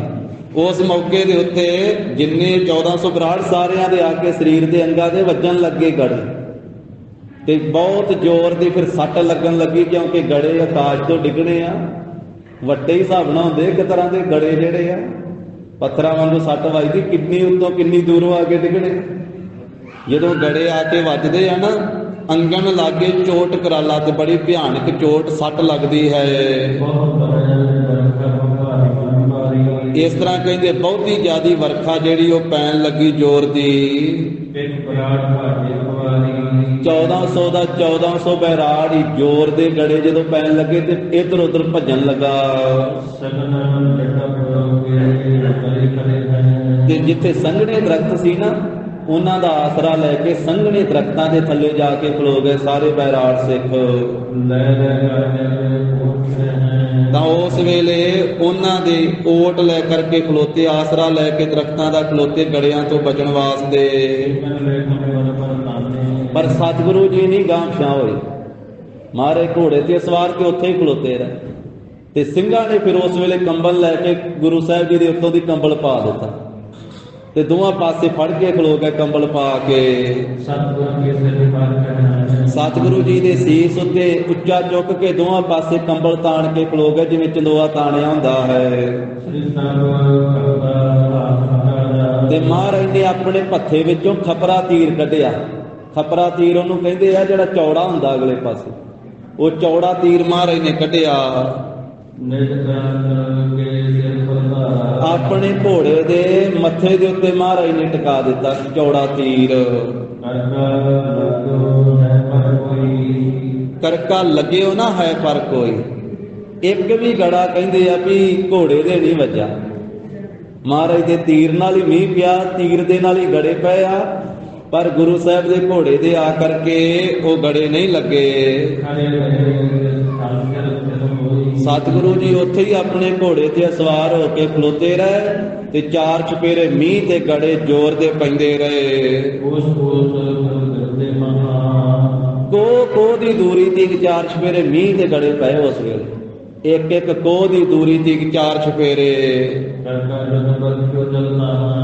ਗੜਿਆਂ ਦੇ ਸਹਿਤ ਬਹੁਤ ਜ਼ਿਆਦਾ ਜ਼ੋਰ ਦਾ ਮੀਂਹ ਪਿਆ। ਕਿਸ ਤਰ੍ਹਾਂ ਬਿਨਾ ਕਰਦਾ ਫਿਰ ਜਿਸ ਵੇਲੇ ਉੱਥੇ ਹੀ ਮਹਾਰਾਜ ਸਾਹਿਬ ਜੀ ਨੇ ਆਪਣਾ ਡੇਰਾ ਕਰ ਦਿੱਤਾ, ਸਭ ਗੰਭੀਰ ਪਾਚਨ ਹੋ ਗਏ। ਤਾਂ ਇਸ ਤਰੀਕੇ ਦੇ ਨਾਲ ਫਿਰ ਮੀਂਹ ਜਦੋਂ ਰੁਕ ਗਿਆ ਸਾਧ ਸੰਗਤ ਜੀ, ਤਾਂ ਪਿਛਲਾ ਜਿਹੜਾ ਵਹੀਰ ਸੀ ਪਿੱਛੋਂ ਸੰਗਤ ਚੱਲ ਕਰਕੇ ਆਈ। ਜਿਸ ਵਹੀਰ ਮੈਂ ਕਿਸੇ ਆਇਆ ਪਿੱਛੋਂ ਜਿਹੜਾ ਸੰਗਤ ਦਾ ਇਕੱਠ ਆਇਆ ਨਾ, ਜਥਾ ਆਇਆ, ਵਹੀਰ ਕਹਿੰਦੇ ਵੱਡੇ ਜਥੇ ਨੂੰ। ਸੰਗਤ ਦਾ ਜਦੋਂ ਪਿੱਛੋਂ ਵਹੀਰ ਜਥਾ ਆਇਆ ਤੇ ਉਸ ਵਹੀਰ ਦੇ ਵਿੱਚ ਇੱਕ ਸਿੱਖ ਆਇਆ। ਖੱਜਰ ਇਹ ਦੰਦ ਕੀ ਲਿਆਇਆ। ਉਹ ਸਿੱਖ ਕੀ ਲੈ ਕੇ ਆਇਆ? ਇੱਕ ਖੱਚਰ ਹੈ ਉਹਦੇ ਕੋਲੇ ਤੇ ਧਨ ਦੀ ਲੱਦੀ ਹੋਈ ਖੱਚਰ ਹੈ। ਸਤਿ ਸ੍ਰੀ ਅਕਾਲ। ਉਹ ਧਨ ਦੀ ਲੱਦੀ ਹੋਈ ਖੱਚਰ ਲੈ ਕੇ ਆਇਆ। ਉੱਥੇ ਹੀ ਮੀਂਹ ਹਟਣ ਤੋਂ ਬਾਅਦ ਛੇਤੀ ਉਹ ਵਹੀਰ ਸੰਗਤਾਂ ਦਾ ਜਥਾ ਆ ਗਿਆ। ਮਹਾਰਾਜ ਦੀ ਗਲਾ ਸਾਰੀ ਜਿਹੜਾ ਤੀਰ ਛੱਡਿਆ ਉਹ ਧਨ ਵਗਾਉਣ ਵਾਸਤੇ ਹੀ ਛੱਡਿਆ ਸੀ ਮਹਾਰਾਜ ਨੇ। ਜਿਹੜੀ ਵਰਖਾ ਸਤਿਗੁਰੂ ਤੇ ਝੜੀ ਲਾ ਦੇਣ ਰੁਪਈਆਂ ਦੀ, ਮੋਹਰਾਂ ਦੀ, ਚਾਂਦੀ ਦੀ ਝੜੀ ਲਾ ਦੇਣ। ਸਭ ਕੁਝ ਪੈਦਾ, ਸਾਰੀ ਸ੍ਰਿਸ਼ਟੀ ਨੂੰ ਪੈਦਾ ਹੀ ਗੁਰੂ ਸਾਹਿਬ ਨੇ ਕੀਤਾ। ਭਾਵੇਂ ਉਸ ਮੌਕੇ ਤੇ ਮਹਾਰਾਜ ਕੋਲੇ ਕੋਈ ਪੈਸੇ ਨਹੀਂ ਸੀ, ਪਰ ਜਿਸ ਵੇਲੇ ਤੀਰ ਛੱਡਿਆ ਵਾ, ਮੀਂਹ ਪਿਆ, ਗੜੇ ਪਏ, ਮਗਰੋਂ ਜਥਾ ਬਾਅਦ ਚ ਮੀਂਹ ਹਟਣ ਤੋਂ ਚੱਲ ਕੇ ਆਇਆ ਤੇ ਸਿੱਖ ਵਿੱਚ ਆਇਆ ਤੇ ਖੱਚਰ ਜਿਹੜੀ ਆ ਉਹ ਪੂਰੀ ਲੱਦੀ ਹੋਈ ਹੈ। ਇੱਕ ਉਹ ਧਨ ਦੀ ਲੱਦੀ ਹੋਈ ਖੱਚਰ ਲੈ ਕੇ ਆਇਆ ਤੇ ਕਲਗੀਧਰ ਪਾਤਸ਼ਾਹ ਦੇ ਚਰਨਾਂ ਕਮਲਾਂ ਤੇ ਮੱਥਾ ਟੇਕਿਆ ਸਿੱਖ ਨੇ ਤੇ ਨਮਸਕਾਰ ਕਰਕੇ, ਚਰਨ ਬੰਦਨਾ ਕਰਕੇ ਨਾ ਸਿੱਖ ਨੇ ਫਿਰ ਬੇਨਤੀ ਕੀਤੀ ਹੈ, ਜਿੰਨਾ ਧਨ ਸੀ ਖੱਚਰ ਦੇ ਉੱਤੇ ਅੱਗੇ ਲਿਆ ਕਰਕੇ ਉਹ ਖੱਚਰ ਤੇ ਉਹ ਸਾਰੀ ਉੱਤੋਂ ਛੱਟ ਲਾ ਕੇ ਰੱਖ ਦਿੱਤੀ ਹੈ। ਆਖਿਆ ਮਹਾਰਾਜ ਆਪ ਜੀ ਦਾ ਖਜ਼ਾਨਾ ਜੀ, ਆਪ ਜੀ ਆਪਣਾ ਖਜ਼ਾਨਾ ਲਵੋ। ਮਹਾਰਾਜ ਕਬੀਰ ਨੇ ਭੇਜਿਆ। ਦੇਵਤਿਆਂ ਦੇ ਵਿੱਚ ਇੱਕ ਦੇਵਤਾ ਜਿਹਨੂੰ ਧਨ ਦਾ ਦੇਵਤਾ ਆਖਿਆ ਜਾਂਦਾ, ਉਹਨੂੰ ਕਬੀਰ ਕਿਹਾ ਜਾਂਦਾ। ਕਬੀਰ ਤੇ ਉਹਨੂੰ ਧਨ ਦਾ ਦੇਵਤਾ ਕਹਿੰਦੇ ਹਨ। ਪਰ ਸਤਿਗੁਰੂ ਜੀ ਨੇ ਤੀਰ ਛੱਡ ਕੇ ਮੰਗਾਇਆ ਧਨ ਉਹਦੇ ਕੋਲੋਂ। ਸਾਨੂੰ ਉਹਦੀ ਪੂਜਾ ਕਰਨ ਵਾਸਤੇ ਨਹੀਂ ਆਖਿਆ। ਇਹ ਨਾ ਹੋਵੇ ਭਲਾ ਵੀ ਧਨ ਦਾ ਦੇਵਤਾ ਸਮਝ ਕੇ ਉਹਦੀ ਪੂਜਾ ਕਰਨ ਲੱਗ ਪਏ ਕੋਈ। ਪੂਜਾ ਆਤਮਾ ਪੂਜਾ ਅਕਾਲ ਕੀ, ਪਰਚਾ ਸ਼ਬਦ ਕਾ, ਦੀਦਾਰ ਖਾਲਸੇ ਕਾ, ਸਭ ਤੋਂ ਵੱਡਾ ਸਤਿਗੁਰੂ ਨਾਨਕ ਜਿਨ ਗੱਲ ਰਾਖੀਗੇ। ਸਾਰੇ ਦੇਵੀ ਦੇਵਤੇ ਗੁਰੂ ਸਾਹਿਬ ਨੂੰ ਨਮਸਕਾਰਾਂ ਕਰਦੇ। ਇਸ ਕਰਕੇ ਮਹਾਰਾਜ ਸਾਹਿਬ ਜੀ ਨੂੰ ਬੇਨਤੀ ਕੀਤੀ ਕਿ ਮਹਾਰਾਜ ਕਬੀਰ ਨੇ ਭੇਜਿਆ, ਉਹਨੇ ਆਖਿਆ ਵੀ ਗੁਰੂ ਸਾਹਿਬ ਜੀ ਨੂੰ ਭੇਟ ਕਰ ਦਿਓ, ਖਜ਼ਾਨਾ ਸਤਿਗੁਰਾਂ ਦਾ ਹੈ। ਫਿਰ ਉਸੇ ਸਿੱਖ ਨੂੰ ਹੀ ਮਹਾਰਾਜ ਨੇ ਆਖਿਆ ਵੀ ਭਾਈ ਇਹ ਛੱਟ ਦਾ ਹੁਣ ਉਤੋਂ ਮੂੰਹ ਖੋਲ। ਉਹ ਜਿਹਦੇ ਵਿੱਚ ਲੈ ਕੇ ਆਂਦਾ ਸੀ ਨਾ, ਉੱਤੇ ਲੱਦੀ ਹੋਈ ਖੱਚਰ ਦੇ ਉੱਤੇ ਜਿਹੜਾ ਲੱਦੀ ਜਾਂਦਾ ਉਹ ਬਸਤਰ, ਉਹਨੂੰ ਛੱਟ ਕਹਿ ਦਿੰਦੇ, ਛੱਟ। ਤਾਂ ਮਹਾਰਾਜ ਕਹਿਣ ਲੱਗੇ ਵੀ ਇਹ ਗੋਣ ਦਾ, ਇਹ ਛੱਟ ਦਾ ਮੂੰਹ ਖੋਲੋ ਤੋਂ ਤੇ ਸਾਰੇ ਬੈਰਾੜਾਂ ਨੂੰ ਵੀ ਆਵਾਜ਼ ਮਾਰ ਲਓ ਜਿਹੜੇ ਦਰਖਤਾਂ ਦੇ ਥੱਲੇ ਇੱਧਰ ਉੱਧਰ ਜਾ ਕੇ ਬੈਠੇ। ਉਹਨਾਂ ਸਾਰੇ ਬੈਰਾੜਾਂ ਨੂੰ ਵੀ ਆਵਾਜ਼ ਬੋਲੋ ਦਿਓ। ਤੇ ਸਤਿਗੁਰੂ ਜੀ ਕਹਿਣ ਲੱਗੇ ਵੀ ਖੋਲ ਕੇ ਇੱਥੇ ਸਾਡੇ ਸਾਹਮਣੇ ਢੇਰ ਲਾ ਦਿਓ ਸਾਰੇ। ਜਦੋਂ ਖੋਲ ਕੇ ਉਹ ਛੱਟ ਤੇ ਢੇਰ ਲਾਇਆ ਤੇ ਏਡਾ ਉੱਚਾ ਢੇਰ ਲੱਗਾ ਹੈ। ਅੱਧੀਆਂ ਉਹਦੇ ਵਿੱਚ ਸੋਨੇ ਦੀਆਂ ਮੋਹਰਾਂ ਸੀ ਤੇ ਅੱਧੇ ਰੁਪਈਏ ਸੀ ਚਾਂਦੀ ਦੇ। ਅੱਧੇ ਚਾਂਦੀ ਦੇ ਰੁਪਈਏ ਤੇ ਅੱਧੀਆਂ ਸੋਨੇ ਦੀਆਂ ਮੋਹਰਾਂ ਸੀ ਜਿਹੜੀਆਂ ਖੱਚਰ ਲੱਦ ਕੇ ਲਿਆਂਦੀ ਸਿੱਖ ਨੇ। ਕਿਤਨੇ ਮਹਿਲ ਬੁਲਾਏ ਕਰਿਆ। ਇੰਨੇ ਚਿਰ ਨੂੰ ਫਿਰ ਬੈਰਾੜ 1400 ਬੈਰਾੜਾਂ ਨੂੰ ਬੁਲਾ ਕੇ ਲਿਆਂਦਾ ਸਿੱਖ ਨੇ। ਮਹਾਰਾਜ ਕਹਿੰਦੇ ਬਹਿ ਜਾਓ ਭਾਈ, ਇੱਥੇ ਦਈਏ ਤੁਹਾਡੀਆਂ ਤਨਖਾਹਾਂ ਤੇ ਦੱਸੋ ਗਿਣ ਗਿਣ ਕੇ ਕਿੰਨੇ ਮਹੀਨੇ ਹੋਏ। ਸਾਰਿਆਂ ਨੂੰ ਫਿਰ ਲਾਈਨ ਲਾ ਕੇ ਨਾ ਆਪਣੇ ਲਾਗੇ ਬਿਠਾ ਲਿਆ ਸਤਿਗੁਰੂ ਕਲਗੀਧਰ ਪਾਤਸ਼ਾਹ ਜੀ ਨੇ। ਮਹਾਰਾਜ ਕਹਿੰਦੇ ਇੱਥੇ ਲਿਖ ਲਿਖ ਕੇ ਨਾਲ ਸਿੱਖਾਂ ਨੂੰ ਕਹਿ ਦਿੱਤਾ ਕਿ ਕਰੋ ਹਿਸਾਬ ਕਿਤਾਬ, ਕਿਹਦੇ ਕਿੰਨੇ ਦਿਨ ਬਣੇ ਆ, ਕਿੰਨੇ ਮਹੀਨੇ ਬਣੇ, ਤੇ ਕਿਹੜੇ ਘੋੜ ਸਵਾਰ ਸੀ ਤੇ ਕਿਹੜੇ ਪੈਦਲ ਸੀ।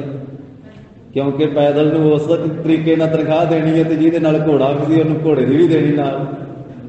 ਤੇ ਮਹਾਰਾਜ ਕਹਿੰਦੇ ਵੀ ਇੱਥੇ ਲੇਖਾ ਕਰੋ, ਲਿਖਾਓ ਆਪੋ ਆਪਣੇ ਨਾਮ ਤੇ, ਆਪਣੇ ਦਿਨ ਲਿਖਾਓ, ਆਪਣੇ ਮਹੀਨੇ ਲਿਖਾਓ, ਲੇਖਾ ਕਰ ਕਰਕੇ ਲਓ ਸਾਡੇ ਤੋਂ ਚਾਕਰੀ। ਨਾਲੇ ਤਨਖਾਹਾਂ ਲਈ ਜਾਓ ਤੇ ਨਾਲੇ ਸਿੱਖੀ ਛੱਡੀ ਜਾਓ।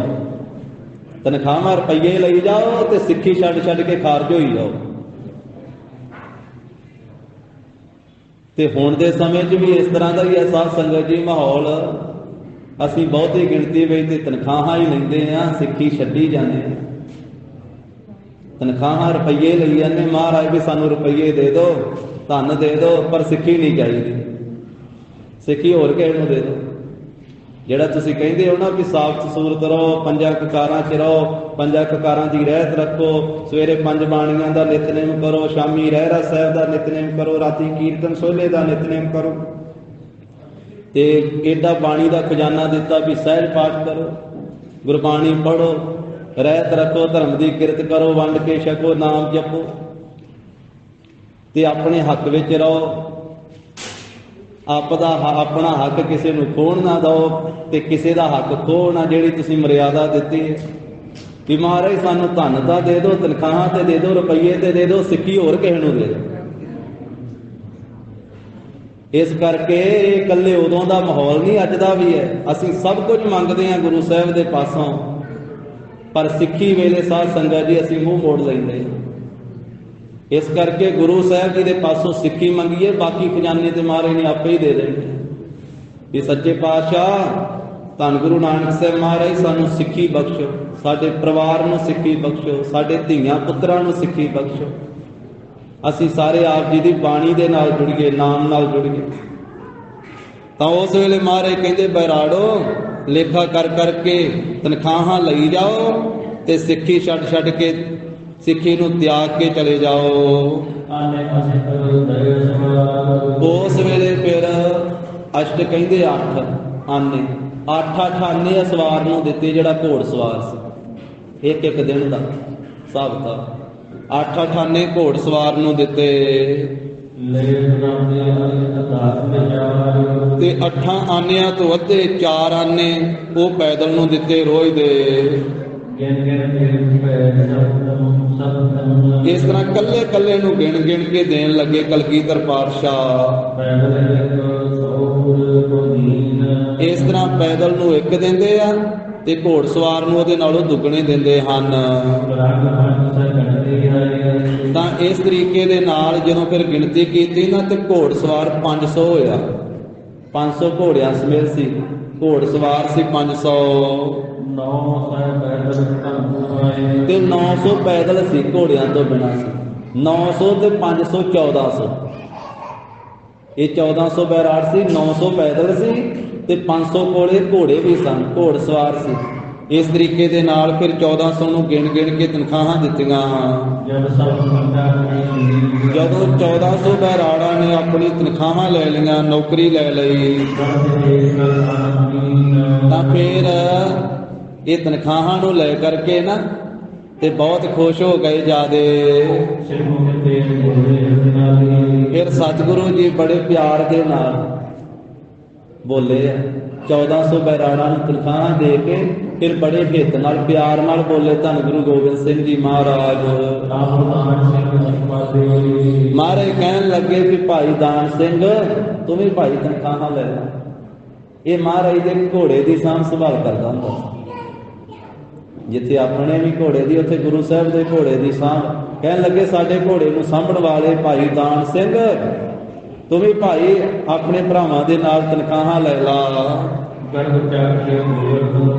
ਜਿੰਨੀ ਤੇਰੀ ਨੌਕਰੀ ਬਣੀ ਹੁਣ ਤੇ ਕੋ ਆਪਣਾ ਤੂੰ ਵੀ ਹਿਸਾਬ ਕਿਤਾਬ ਕਰ ਲਾ ਸਾਡੇ ਨਾਲ। ਆ ਤੇਰੇ ਸਾਥੀਆਂ ਨੇ 1400 ਨੇ ਤਨਖਾਹਾਂ ਲੈ ਲਈਆਂ, ਤੂੰ ਰਹਿ ਗਿਆ ਇਕੱਲਾ। ਤੇ ਦਾਨ ਸਿੰਘ ਤੂੰ ਵੀ ਆਪਣੇ ਭਾਈ ਜਿੰਨੇ ਮਹੀਨੇ ਤੇਰੇ ਬਣੇ ਆ ਤੂੰ ਵੀ ਤਨਖਾਹਾਂ ਲੈ ਲਾ, ਆਪਣਾ ਲੇਖਾ ਕਰ ਲਾ। ਰਹਿ ਨਾ ਜਾਵੇ ਤੇਰਾ ਵੀ ਲੇਖਾ, ਰਹਿ ਨਾ ਜਾਵੇ ਕਿਸੇ ਦਿਨ ਦੀ ਕਿਸੇ ਮਹੀਨੇ ਦੀ ਤਨਖਾਹ। ਆਪਣਾ ਲੇਖਾ ਜੋਖਾ ਪੂਰਾ ਕਰ ਲਾ ਸਾਡੇ ਨਾਲ। ਹੁਣ ਤੀਕ ਜਿੰਨੇ ਮਹੀਨੇ ਲੱਗੇ ਆ ਉਹਦੀ ਤਨਖਾਹ ਲੈ ਲਾ ਦਾਨ ਸਿੰਘਾ, ਤੇ ਫਿਰ ਖੁਸ਼ੀ ਨਾਲ ਅਗਲੇ ਸਮੇਂ ਵਿੱਚ ਵੀ ਨੌਕਰੀ ਕਰੀ ਸਾਡੀ। ਮਹਾਰਾਜ ਸਾਹਿਬ ਜੀ ਦੇ ਬਚਨ ਸੁਣ ਕੇ ਭਾਈ ਦਾਨ ਸਿੰਘ ਨੇ ਹੱਥ ਜੋੜੇ। ਕਹਿਣ ਲੱਗਾ ਮਹਾਰਾਜ ਆਪ ਜੀ ਦੀ ਕਿਰਪਾ ਨਾਲ ਮੇਰੇ ਘਰ ਵਿੱਚ ਦੁੱਧ ਵੀ ਹੈ, ਪੁੱਤ ਵੀ ਹੈ, ਧਨ ਵੀ ਹੈ। ਸਾਰਾ ਕੁਝ ਹੀ ਮਹਾਰਾਜ ਆਪ ਜੀ ਦਾ ਦਿੱਤਾ ਹੋਇਆ ਮੇਰੇ ਘਰ ਵਿੱਚ। ਦੂਧ ਪੂਤ ਧਨ ਸਭ ਘਰ ਮੋਰੇ, ਸਾਰਾ ਕੁਝ ਹੀ ਮਹਾਰਾਜ ਤੁਸੀਂ ਮੇਰੇ ਘਰ ਵਿੱਚ ਬਖਸ਼ਿਸ਼ਾਂ ਕੀਤੀਆਂ ਹੋਈਆਂ। ਮੈਨੂੰ ਦੁੱਧ ਵੀ ਦਿੱਤਾ ਹੈ, ਪੁੱਤ ਵੀ ਦਿੱਤਾ ਹੈ, ਦੌਲਤ ਵੀ ਦਿੱਤੀ ਹੋਈ ਹੈ। ਆਪ ਜੀ ਦਾ ਦਿੱਤਾ ਹੋਇਆ ਮੇਰੇ ਘਰ ਵਿੱਚ ਸਭ ਕੁਝ ਹੈ। ਮਹਾਰਾਜ ਮੇਰੇ ਤੇ ਕਿਰਪਾ ਕਰੋ, ਮੈਨੂੰ ਸਿੱਖੀ ਦਿਓ। ਮੈਂ ਸਿੱਖੀ ਛੱਡ ਕੇ ਤਨਖਾਹਾਂ ਨਹੀਂ ਲੈਣੀਆਂ। ਸੱਚੇ ਪਾਤਸ਼ਾਹ ਤੁਹਾਡਾ ਦਿੱਤਾ ਹੋਇਆ ਘਰ ਵਿੱਚ ਸਾਰਾ ਕੁਝ ਹੈ, ਪਰ ਮੇਰੇ ਤੇ ਕਿਰਪਾ ਕਰਕੇ ਮੈਨੂੰ ਸਿੱਖੀ ਦੇ ਦਿਓ। ਮਹਾਰਾਜ ਆਪਣਾ ਜਾਣੋ, ਮੈਨੂੰ ਆਪਣਾ ਜਾਣ ਕੇ ਬਖਸ਼ਿਸ਼ ਕਰ ਦਿਓ। ਮਹਾਰਾਜ ਮੈਨੂੰ ਬਖਸ਼ ਲਓ ਆਪਣਾ ਜਾਣ ਕੇ। ਤੇ ਫਿਰ ਗੁਰੂ ਸਾਹਿਬ ਜੀ ਨੇ ਬਚਨ ਕੀਤਾ, ਕਹਿਣ ਲੱਗੇ ਦਾਨ ਸਿੰਘਾ ਆਪਣੇ ਭਰਾਵਾਂ ਨਾਲ ਮਿਲ ਕੇ ਰਹਿਣਾ ਚਾਹੀਦਾ, ਆਪਣੇ ਭਾਈਚਾਰੇ ਨਾਲ ਮਿਲ ਕੇ ਚੱਲਣਾ ਚਾਹੀਦਾ ਹੈ। ਜਿਵੇਂ ਤੇਰੇ ਬਾਕੀ 1400 ਭਰਾਵਾਂ ਨੇ ਤਨਖਾਹਾਂ ਲੈ ਲਈਆਂ ਬੈਰਾੜ ਸਿੱਖਾਂ ਨੇ, ਇਸ ਕਰਕੇ ਤੈਨੂੰ ਵੀ ਤਨਖਾਹ ਨਾਲ ਭਾਈਆਂ ਦੇ ਨਾਲ ਰਲ ਕੇ ਚੱਲਣਾ ਚਾਹੀਦਾ। ਆਪਣੇ ਭਰਾਵਾਂ ਨਾਲ ਰਲ ਕੇ ਤੂੰ ਵੀ ਤਨਖਾਹਾਂ ਲੈ। ਤੇ ਇਸ ਕਰਕੇ ਆਪਣੇ ਭਰਾਵਾਂ ਦੇ ਨਾਲ ਹੀ ਜਿਵੇਂ ਉਹਨਾਂ ਨੇ ਹਾਨ ਲਾਭ ਵਿਚਾਰਿਆ, ਤੂੰ ਵੀ ਆਪਣਾ ਹਾਨੀ ਤੇ ਲਾਭ ਉਹਨਾਂ ਦੇ ਬਰਾਬਰ ਹੀ ਜਾਣ ਸਮਝ। ਦਾਨ ਸਿੰਘਾ ਤੂੰ ਆਪਣੇ ਭਰਾਵਾਂ ਤੋਂ ਕਿਉਂ ਵਿਛੜਨਾ ਚਾਹਣਾ? ਤੂੰ ਕਿਉਂ ਵੱਖਰਾ ਹੋਣਾ ਚਾਹਣਾ ਆਪਣੇ ਭਰਾਵਾਂ ਨਾਲ? ਇਸ ਕਰਕੇ ਅੱਜ ਕੱਲ੍ਹ ਦਾ ਵੀ ਸਮਾਂ ਇਸ ਤਰ੍ਹਾਂ ਦਾ ਹੀ ਹੈ, ਨਾਲ ਨਾਲ ਇਤਿਹਾਸ ਦੇ ਸਮੇਂ ਨੂੰ ਵੀ ਵਿਚਾਰਨਾ ਪਵੇਗਾ। ਕਹਿੰਦੇ ਨਾ ਭਾਈਆਂ ਨਾਲ ਹੀ ਮਿਲ ਕੇ ਚੱਲਣਾ ਚਾਹੀਦਾ। ਤੇ ਜੇ ਭਾਈ ਸਾਰੇ ਬੇਮੁਖੀ ਹੋ ਜਾਣ ਤੇ ਫਿਰ ਭਾਈਆਂ ਨੂੰ ਕੀ ਕਰੇ? ਜੇ ਤਨਖਾਹਾਂ ਲੈ ਕਰਕੇ ਤੇ ਸਿੱਖੀ ਛੱਡ ਦੇਣ ਭਰਾ, ਤੇ ਫਿਰ ਹੁਣ ਮਹਾਰਾਜ ਕਹਿੰਦੇ ਦਾਨ ਸਿੰਘਾ ਤੈਨੂੰ ਆਪਣੇ ਭਰਾਵਾਂ ਨਾਲ ਰਲ ਕੇ ਚੱਲਣਾ ਚਾਹੀਦਾ ਹੈ, ਭਰਾਵਾਂ ਨੂੰ ਛੱਡਣਾ ਨਹੀਂ ਚਾਹੀਦਾ। ਇਸ ਕਰਕੇ ਜਿਵੇਂ ਬਾਕੀ ਸਾਰੇ ਕਰਦੇ ਉਸੇ ਤਰ੍ਹਾਂ ਤੈਨੂੰ ਵੀ ਕਰਨਾ ਯੋਗ ਹੈ। ਤੂੰ ਵੀ ਆਪਣੀ ਤਨਖਾਹ ਲੈ। ਤੇ ਤੂੰ ਕਿਉਂ ਵੱਖਰੇ ਹੋਣ ਦੀ ਇੱਛਾ ਧਾਰਨ ਕਰਦਾ ਦਾਨ ਸਿੰਘਾ? ਭਾਈ ਦਾਨ ਸਿੰਘ ਦੇ ਹੱਥ ਜੁੜੇ ਹੋਏ ਆ, ਕਹਿੰਦਾ ਸੱਚੇ ਪਾਤਸ਼ਾਹ ਕਿਰਪਾ ਕਰ ਦਿਓ। ਮਹਾਰਾਜ ਇਹ ਤਾਂ ਬੇਮੁਖ ਹੋ ਹੀ ਗਏ, ਮੈਨੂੰ ਕਿਉਂ ਬੇਮੁਖ ਕਰਦੇ? ਇਹ ਮੇਰਾ 1400 ਭਰਾ ਬੈਰਾੜ ਸਿੱਖ ਇਹ ਤਾਂ ਬੇਮੁਖ ਹੋ ਹੀ ਗਏ ਆ, ਇਹਨਾਂ ਤੇ ਸਿੱਖੀ ਛੱਡ ਹੀ ਦਿੱਤੀ ਆ। ਆਪ ਜੀ ਵੱਲੇ ਮਹਾਰਾਜ ਪਿੱਠ ਕਰ ਲਈ ਆ ਤੇ ਰੁਪਈਆਂ ਵੱਲੇ ਮੂੰਹ ਕਰ ਲਿਆ। ਤੇ ਮਹਾਰਾਜ ਮੈਨੂੰ ਕਿਉਂ ਬੇਮੁਖ ਕਰਦੇ ਹੋ? ਮੇਰੇ ਤੇ ਕਿਰਪਾ ਕਰੋ, ਮੈਨੂੰ ਸਿੱਖੀ ਦਿਓ। ਮਹਾਰਾਜ ਬਾਕੀ ਸਾਰਾ ਕੁਝ ਆਪ ਜੀ ਦਾ ਦਿੱਤਾ ਹੋਇਆ ਮੇਰੇ ਘਰ ਵਿੱਚ ਹੈ। ਮਹਾਰਾਜ ਮੈਨੂੰ ਆਪਣਾ ਚੇਲਾ ਜਾਣ ਕੇ, ਆਪਣਾ ਸੇਵਕ ਜਾਣ ਕੇ ਹੁਣ ਸਿੱਖੀ ਬਖਸ਼ ਦਿਓ। ਇਸ ਤਰ੍ਹਾਂ ਭਾਈ ਦਾਨ ਸਿੰਘ ਨੇ ਸਿੱਖੀ ਮੰਗੀ। ਸਾਧ ਸੰਗਤ ਜੀ, ਸਿੱਖੀ ਅਸੀਂ ਰੋਜ਼ ਕੁਝ ਨਾ ਕੁਝ ਗੁਰੂ ਸਾਹਿਬ ਦੇ ਪਾਸੋਂ ਮੰਗਦੇ ਆ। ਸਾਡਾ ਮੰਗਣਾ ਫਰਜ਼ ਵੀ ਆ। ਸਾਡੇ ਮਾਂ ਪਿਓ ਸਤਿਗੁਰੂ ਆ ਤੇ ਮਾਂ ਪਿਓ ਕੋਲੋਂ ਹੀ ਬੱਚਿਆਂ ਨੇ ਮੰਗਣਾ ਹੁੰਦਾ। ਜੋ ਕੁਝ ਸਾਨੂੰ ਚਾਹੀਦਾ ਹੈ ਅਸੀਂ ਮੰਗਦੇ ਆ, ਪਰ ਜੇ ਸਿੱਖੀ ਨਾ ਮੰਗੀ ਤੇ ਫਿਰ ਕੁਝ ਵੀ ਨਾ ਮੰਗਿਆ। ਇਸ ਕਰਕੇ ਸਾਨੂੰ ਸਿੱਖੀ ਦੀ ਵੀ ਮੰਗਣੀ ਚਾਹੀਦੀ। ਸਾਡੀ ਅਰਦਾਸ ਦੇ ਵਿੱਚ ਸਿੱਖੀ ਮੰਗੀ ਹੋਈ ਹੈ। ਜੇ ਕਿਤੇ ਅਸੀਂ ਇਕਾਗਰਤਾ ਦੇ ਨਾਲ ਆਪਣੀ ਅਰਦਾਸ ਵਿੱਚ ਹੀ ਜੁੜ ਜਾਈਏ, ਅਰਦਾਸ ਦੇ ਵਿੱਚ ਹੀ, ਅਰਦਾਸ ਵਿੱਚ ਜਦੋਂ ਅਰਦਾਸੀਆ ਸਿੰਘ ਅਰਦਾਸ ਕਰਦਾ ਤੇ ਉਹ ਕਹਿੰਦਾ ਸਤਿਗੁਰਾਂ ਦੇ ਚਰਨਾਂ ਵਿੱਚ ਬੇਨਤੀ ਕਰਕੇ ਵੀ ਗਰੀਬ ਨਵਾਜ ਸਤਿਗੁਰੂ ਸਿੱਖਾਂ ਨੂੰ ਸਿੱਖੀ ਦਾਨ, ਕੇਸ ਦਾਨ, ਰਹਿਤ ਦਾਨ, ਬਵੇਕ ਦਾਨ, ਵਿਸਾਹਾ ਦਾਨ, ਭਰੋਸਾ ਦਾਨ, ਦਾਨਾ ਸਿਰ ਦਾਨ, ਨਾਮ ਦਾਨ, ਸ੍ਰੀ ਅੰਮ੍ਰਿਤਸਰ ਸਾਹਿਬ ਜੀਓ ਕੇ ਦਰਸ਼ਨੀ ਇਸ਼ਨਾਨ, ਚੌਂਕੀਆਂ ਝੰਡੇ ਪੁੰਗੇ, ਜੁਗੋ ਜੋਗੇ ਅਟਲ, ਧਰਮ ਕਾ ਜੈਕਾਰ, ਬੋਲੋ ਜੀ ਵਾਹਿਗੁਰੂ। ਇਹ ਅਸੀਂ ਮੰਗਦੇ ਹਾਂ। ਅਰਦਾਸ ਵਿੱਚ ਤਾਂ ਸਾਰਾ ਕੁਝ ਹੀ ਮੰਗ ਲੈਂਦੇ ਅਸੀਂ ਅਰਦਾਸ ਵਿੱਚ ਹੀ ਇਕਾਗਰ ਚਿੱਤ ਹੋ ਕਰਕੇ ਅਰਦਾਸ ਨੂੰ ਸੁਣੀਏ, ਧੀਰ ਦੇ ਵਿੱਚ ਵਸਾਈਏ। ਸਵੇਰ ਤੋਂ ਸ਼ਾਮ ਤੱਕ ਰੋਜ਼ ਅਸੀਂ ਗੁਰੂ ਸਾਹਿਬ ਦੇ ਪਾਸੋਂ ਮੰਗਦੇ ਹਾਂ, ਪਰ ਸੰਸਾਰੀ ਪਦਾਰਥ ਹੀ ਮੰਗਦੇ ਹਾਂ ਵੱਡੀ ਗਿਣਤੀ ਵਿੱਚ।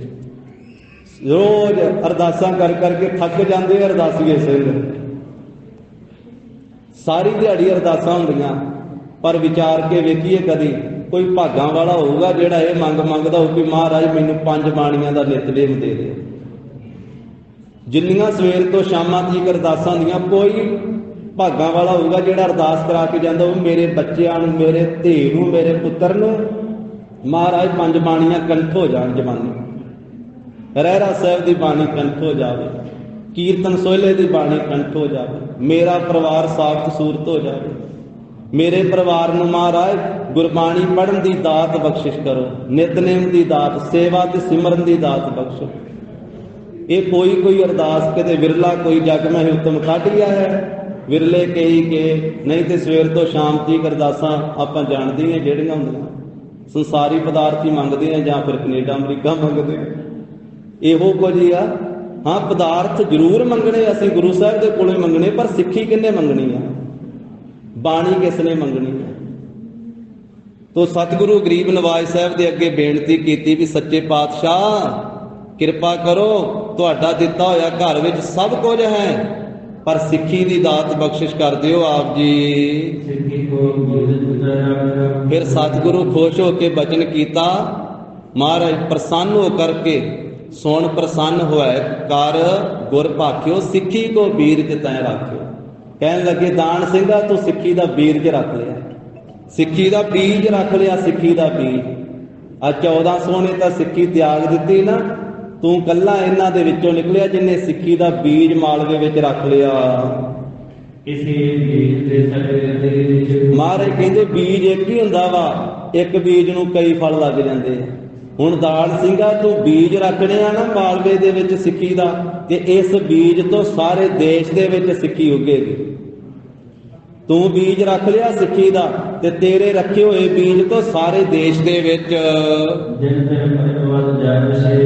ਦਿਨ ਪ੍ਰਤੀ ਦਿਨ ਇਹ ਸਿੱਖੀ ਵੱਧ ਫੁੱਲ ਜਾਵੇਗੀ। ਭਾਈ ਦਾਨ ਸਿੰਘਾ ਤੂੰ ਮਾਲਵੇ ਦੀ ਸਿੱਖੀ ਰੱਖ ਲਈ। ਭਾਈ ਦਾਨ ਸਿੰਘਾ ਤੂੰ ਇਹ ਜੰਗਲ ਦੇਸ਼ ਦਾ ਭਲਾ ਕਰ ਦਿੱਤਾ। ਮਾਲਵੇ ਦੇਸ਼ ਨੂੰ ਜੰਗਲ ਦੇਸ਼ ਆਖਿਆ ਇਤਿਹਾਸ ਵਿੱਚ।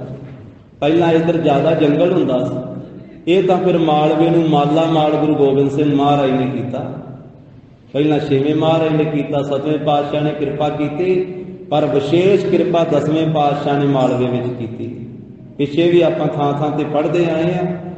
ਮਹਾਰਾਜ ਸਾਹਿਬ ਜੀ ਨੇ ਦੀਨੇ ਕੇ ਵੀ ਆਖਿਆ ਸੀ, ਜਦੋਂ ਗੁਰੂ ਜੀ ਦਾ ਸੀਤ ਪ੍ਰਸ਼ਾਦ ਦੱਬਿਆ ਸੀ ਨਾ ਧਰਤੀ ਵਿੱਚ, ਮਾਮੇ ਦੇ ਆਖੇ ਲੱਗ ਕੇ ਭਾਈ ਸ਼ਮੀਰ ਲਖਮੀਰ ਤਖਤਮਲ ਨੇ, ਮਹਾਰਾਜ ਨੇ ਆਖਿਆ ਧਰਤੀ ਵਰਸਾਊਗੀ, ਇੱਥੋਂ ਅਨਾਜ ਬਹੁਤਾ ਪੈਦਾ ਹੋਵੇਗਾ।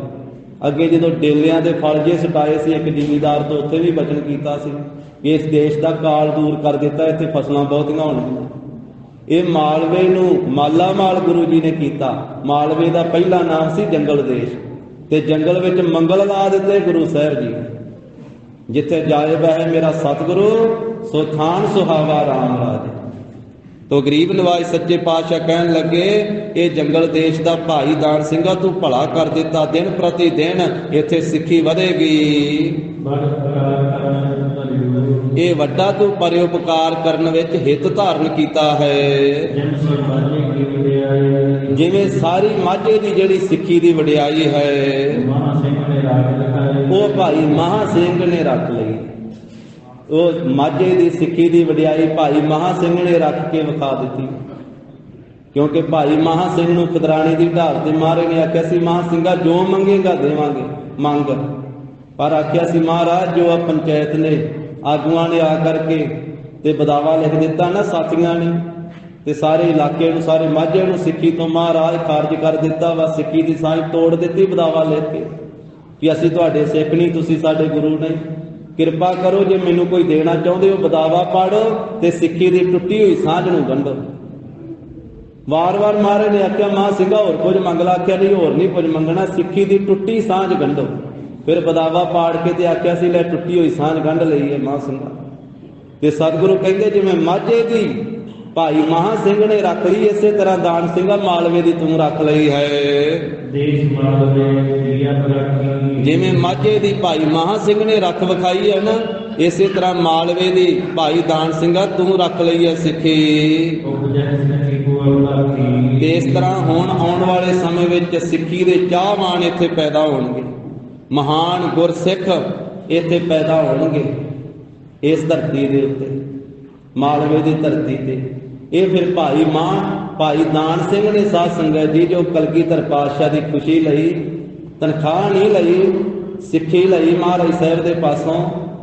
ਤੇ ਫਿਰ ਉਹ ਬਖਸ਼ਿਸ਼ਾਂ ਗੁਰੂ ਸਾਹਿਬ ਜੀ ਨੇ ਕੀਤੀਆਂ, ਜਿਸ ਕਰਕੇ ਮਾਲਵੇ ਦੇ ਵਿੱਚ ਵੀ ਸਾਧ ਸੰਗਤ ਜੀ ਵੱਡੀ ਭਾਰੀ ਗਿਣਤੀ ਦੇ ਵਿੱਚ ਮਹਾਨ ਗੁਰੂ ਕੇ ਸਿੱਖ ਪੈਦਾ ਹੋਏ। ਉਹਨਾਂ ਮਹਾਨ ਸਿੱਖਾਂ ਦੇ ਵਿੱਚੋਂ ਸੰਤ ਬਾਬਾ ਜਰਨੈਲ ਸਿੰਘ ਜੀ ਖਾਲਸਾ ਭਿੰਡਰਾਂ ਵਾਲੇ ਵੀ ਮਾਲਵੇ ਵਿੱਚ ਹੀ ਪੈਦਾ ਹੋਏ। ਸੰਤ ਬਾਬਾ ਸੁੰਦਰ ਸਿੰਘ ਜੀ ਖਾਲਸਾ ਭਿੰਡਰਾਂ ਵਾਲੇ ਵੀ ਮਾਲਵੇ ਵਿੱਚ ਪੈਦਾ ਹੋਏ। ਮਾਝੇ ਵਿੱਚ ਵੀ ਬੇਅੰਤ ਗੁਰੂ ਕੇ ਲਾਲ ਸਿੰਘ ਪੈਦਾ ਹੋਏ ਤੇ ਮਾਲਵੇ ਵਿੱਚ ਵੀ ਉਂਝੇ ਗੁਰਮਤਿ ਦੇ ਵਿੱਚ ਮਾਝੇ ਮਾਲਵੇ ਦਾ ਵਖਰੇਵਾਂ ਕੋਈ ਨਹੀਂ ਹੈ। ਇਲਾਕਾ ਹੋਣ ਕਰਕੇ ਇਲਾਕੇ ਦਾ ਨਾਂ ਇਤਿਹਾਸ ਦੇ ਦੁਆਰਾ ਲੈਣਾ ਪੈਂਦਾ ਹੈ, ਪਰ ਇੱਕੋ ਹੀ ਸਾਧ ਸੰਗਤ ਜੀ ਦੋਵੇਂ ਪਾਸੇ ਹਨ। ਭਾਈ ਸਾਹਿਬ ਭਾਈ ਵੀਰ ਸਿੰਘ ਜੀ ਨੇ ਇੱਥੇ ਲਿਖਿਆ ਹੈ ਕਿ ਜੋ ਲੋਕ ਮਾਝੇ ਦੇ ਸਿੱਖਾਂ ਦੇ ਡੋਲ ਜਾਣ ਤੇ ਤਰਕ ਕਰਦੇ ਹਨ, ਦੇਖ ਲੈਣ ਕਿ ਮਾਲਵੇ ਨੇ ਵੀ ਉਹੀ ਡੋਲਣਾ ਖਾਧੀ ਹੈ 1400 ਬੈਰਾੜ ਸਿੱਖਾਂ ਨੇ। ਜਿਵੇਂ ਮਹਾਂ ਸਿੰਘ ਨੇ ਮਾਝੇ ਦੀ ਪੈਜ ਰੱਖ ਲਈ, ਤਿਵੇਂ ਭਾਈ ਦਾਨ ਸਿੰਘ ਨੇ ਮਾਲਵੇ ਦੀ ਰੱਖੀ ਹੈ। ਐਸੇ ਵਾਕਿਆਤ ਪੰਥ ਵਿੱਚ ਪਾਠਕ ਤੇ ਜਾਤੀ ਬੋਲ ਵਿਗਾੜ ਦਾ ਕਾਰਨ ਨਹੀਂ ਬਣਨੇ ਚਾਹੀਦੇ। ਮਾਝਾ ਮਾਲਵਾ ਸਭ ਵੀਰ ਹਨ ਤੇ ਸਤਿਗੁਰੂ ਦੇ ਹਨ। ਮਾਝੇ ਮਾਲਵੇ ਦਾ ਪਾਠਕ ਸਿੱਖ ਰਾਜ ਸਮੇਂ ਸਿੱਖ ਤਾਕਤ ਨੂੰ ਪਾੜ ਦੇਣ ਵਾਸਤੇ ਸਵਾਰਥੀਆਂ ਨੇ ਚਲਾਇਆ ਸੀ। ਫਿਰ ਇਸੇ ਤਰ੍ਹਾਂ ਸਿੱਖ ਰਾਜ ਨੂੰ ਡੋਬਣ ਵਾਲੇ ਸਵਾਰਥੀਆਂ ਨੇ ਸਿੱਖ ਫੌਜ, ਸਿੱਖ ਸਰਦਾਰਾਂ ਤੇ ਟਿੱਕਾ ਨੌ ਨਿਹਾਲ ਸਿੰਘ ਦਾ ਪਾਠਕ ਮਹਾਰਾਜਾ ਖੜਗ ਸਿੰਘ ਨਾਲ ਝੂਠ ਤੂਫਾਨ ਬਣਾ ਕੇ ਪਵਾਇਆ ਸੀ। ਇਸੇ ਤਰ੍ਹਾਂ ਪੇਂਡੂ ਤੇ ਸ਼ਹਿਰੀ ਸਿੱਖ ਦੋ ਹਨ, ਜਾਂ ਜੱਟ ਸਿੱਖ ਹੋਰ ਹਨ ਤੇ ਦੂਜੇ ਜਾਤਾਂ ਦੇ ਹੋਰ ਹਨ। ਇਹ ਪਾਠਕ ਨਹੀਂ ਖਾਲਸੇ ਪੰਥ ਵਿੱਚ ਪੈਣਾ ਚਾਹੀਦਾ। ਗੁਰੂ ਕੇ ਸਿੱਖ ਸਾਰੇ ਇੱਕ ਵੀਰ ਹਨ। ਸਭ ਸਵਾਰਥੀ ਪਾਠਕ ਪਾ ਕੇ ਕੌਮ ਨੂੰ ਤਬਾਹ ਕਰ ਰਹੇ ਹਨ। ਹੁਣ ਪੰਥਕ ਜਥੇਬੰਦੀ ਤੋੜਨ ਲਈ ਮਤਾਂ ਦੀ ਸ਼ਕਲ ਵਿੱਚ ਪਾਠਕ ਪਾਏ ਜਾ ਰਹੇ ਹਨ। ਖਾਲਸਾ ਜੀ ਨੂੰ ਹੋਸ਼ ਕਰਨੀ ਚਾਹੀਏ। तो इस करके गुरु के सिख गुरु के खालसे सारे एक वार, कोई माझे कोई मालवे कोई दुआबे का वखरेवा नहीं है। एक पिता एकस के हम बारिक तू मेरा गुरहाई। ना कोई इत्थे जाति ते बरादरी का वखरेवा है, ना कोई माझे मालवे दुआबे का वखरेवा है। ये भाई साहब भाई वीर सिंह जी ने कुछ सतरां इस पक्ष दे विच साध संगत जी उन्होंने लिखियां। अखीर से गुरु जी के पावन पवित्र इतिहास के विचार साझी करते हैं। सतगुरु जी के पावन बचनों की विचार करते हैं। होइयां भुल्लां चुकां दी सतगुरु जी गुर संगत जी खिमा देनी।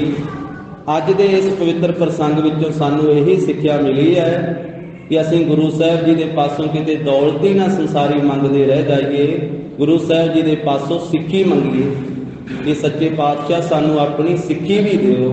सो सिख सखा बंध पै भाई, जे गुर के भाणे विच आवे अपने भाणे जो चले भाई, विछड़ चोटां खावे। गुर सिख मीत चलो गुर चाली, जो गुर कह सोई भल मन हो, हर हर कथा निराली। हे गोबिंद हे गोपाल हे दयाल लाल, प्राणनाथ अनाथ सखे दीन दर्द निवार। हे समरथ अगम पूरन मोहे मया धार, अंधकूप महाभयान नानक पार उतार। आए प्रभ शरणागति कृपा निध दयाल, एक अक्षर हर मन बसत नानक होत निहाल। कथा निता व्रत होत है सुनहो सिंह सुजान। नानक गुर गोबिंद सिंह जी सदा करे कल्याण। नानक गुर गोबिंद सिंह जी सदा करे कल्याण। वाहिगुरु जी का खालसा वाहिगुरु जी की फतेह। सत श्री अकाल।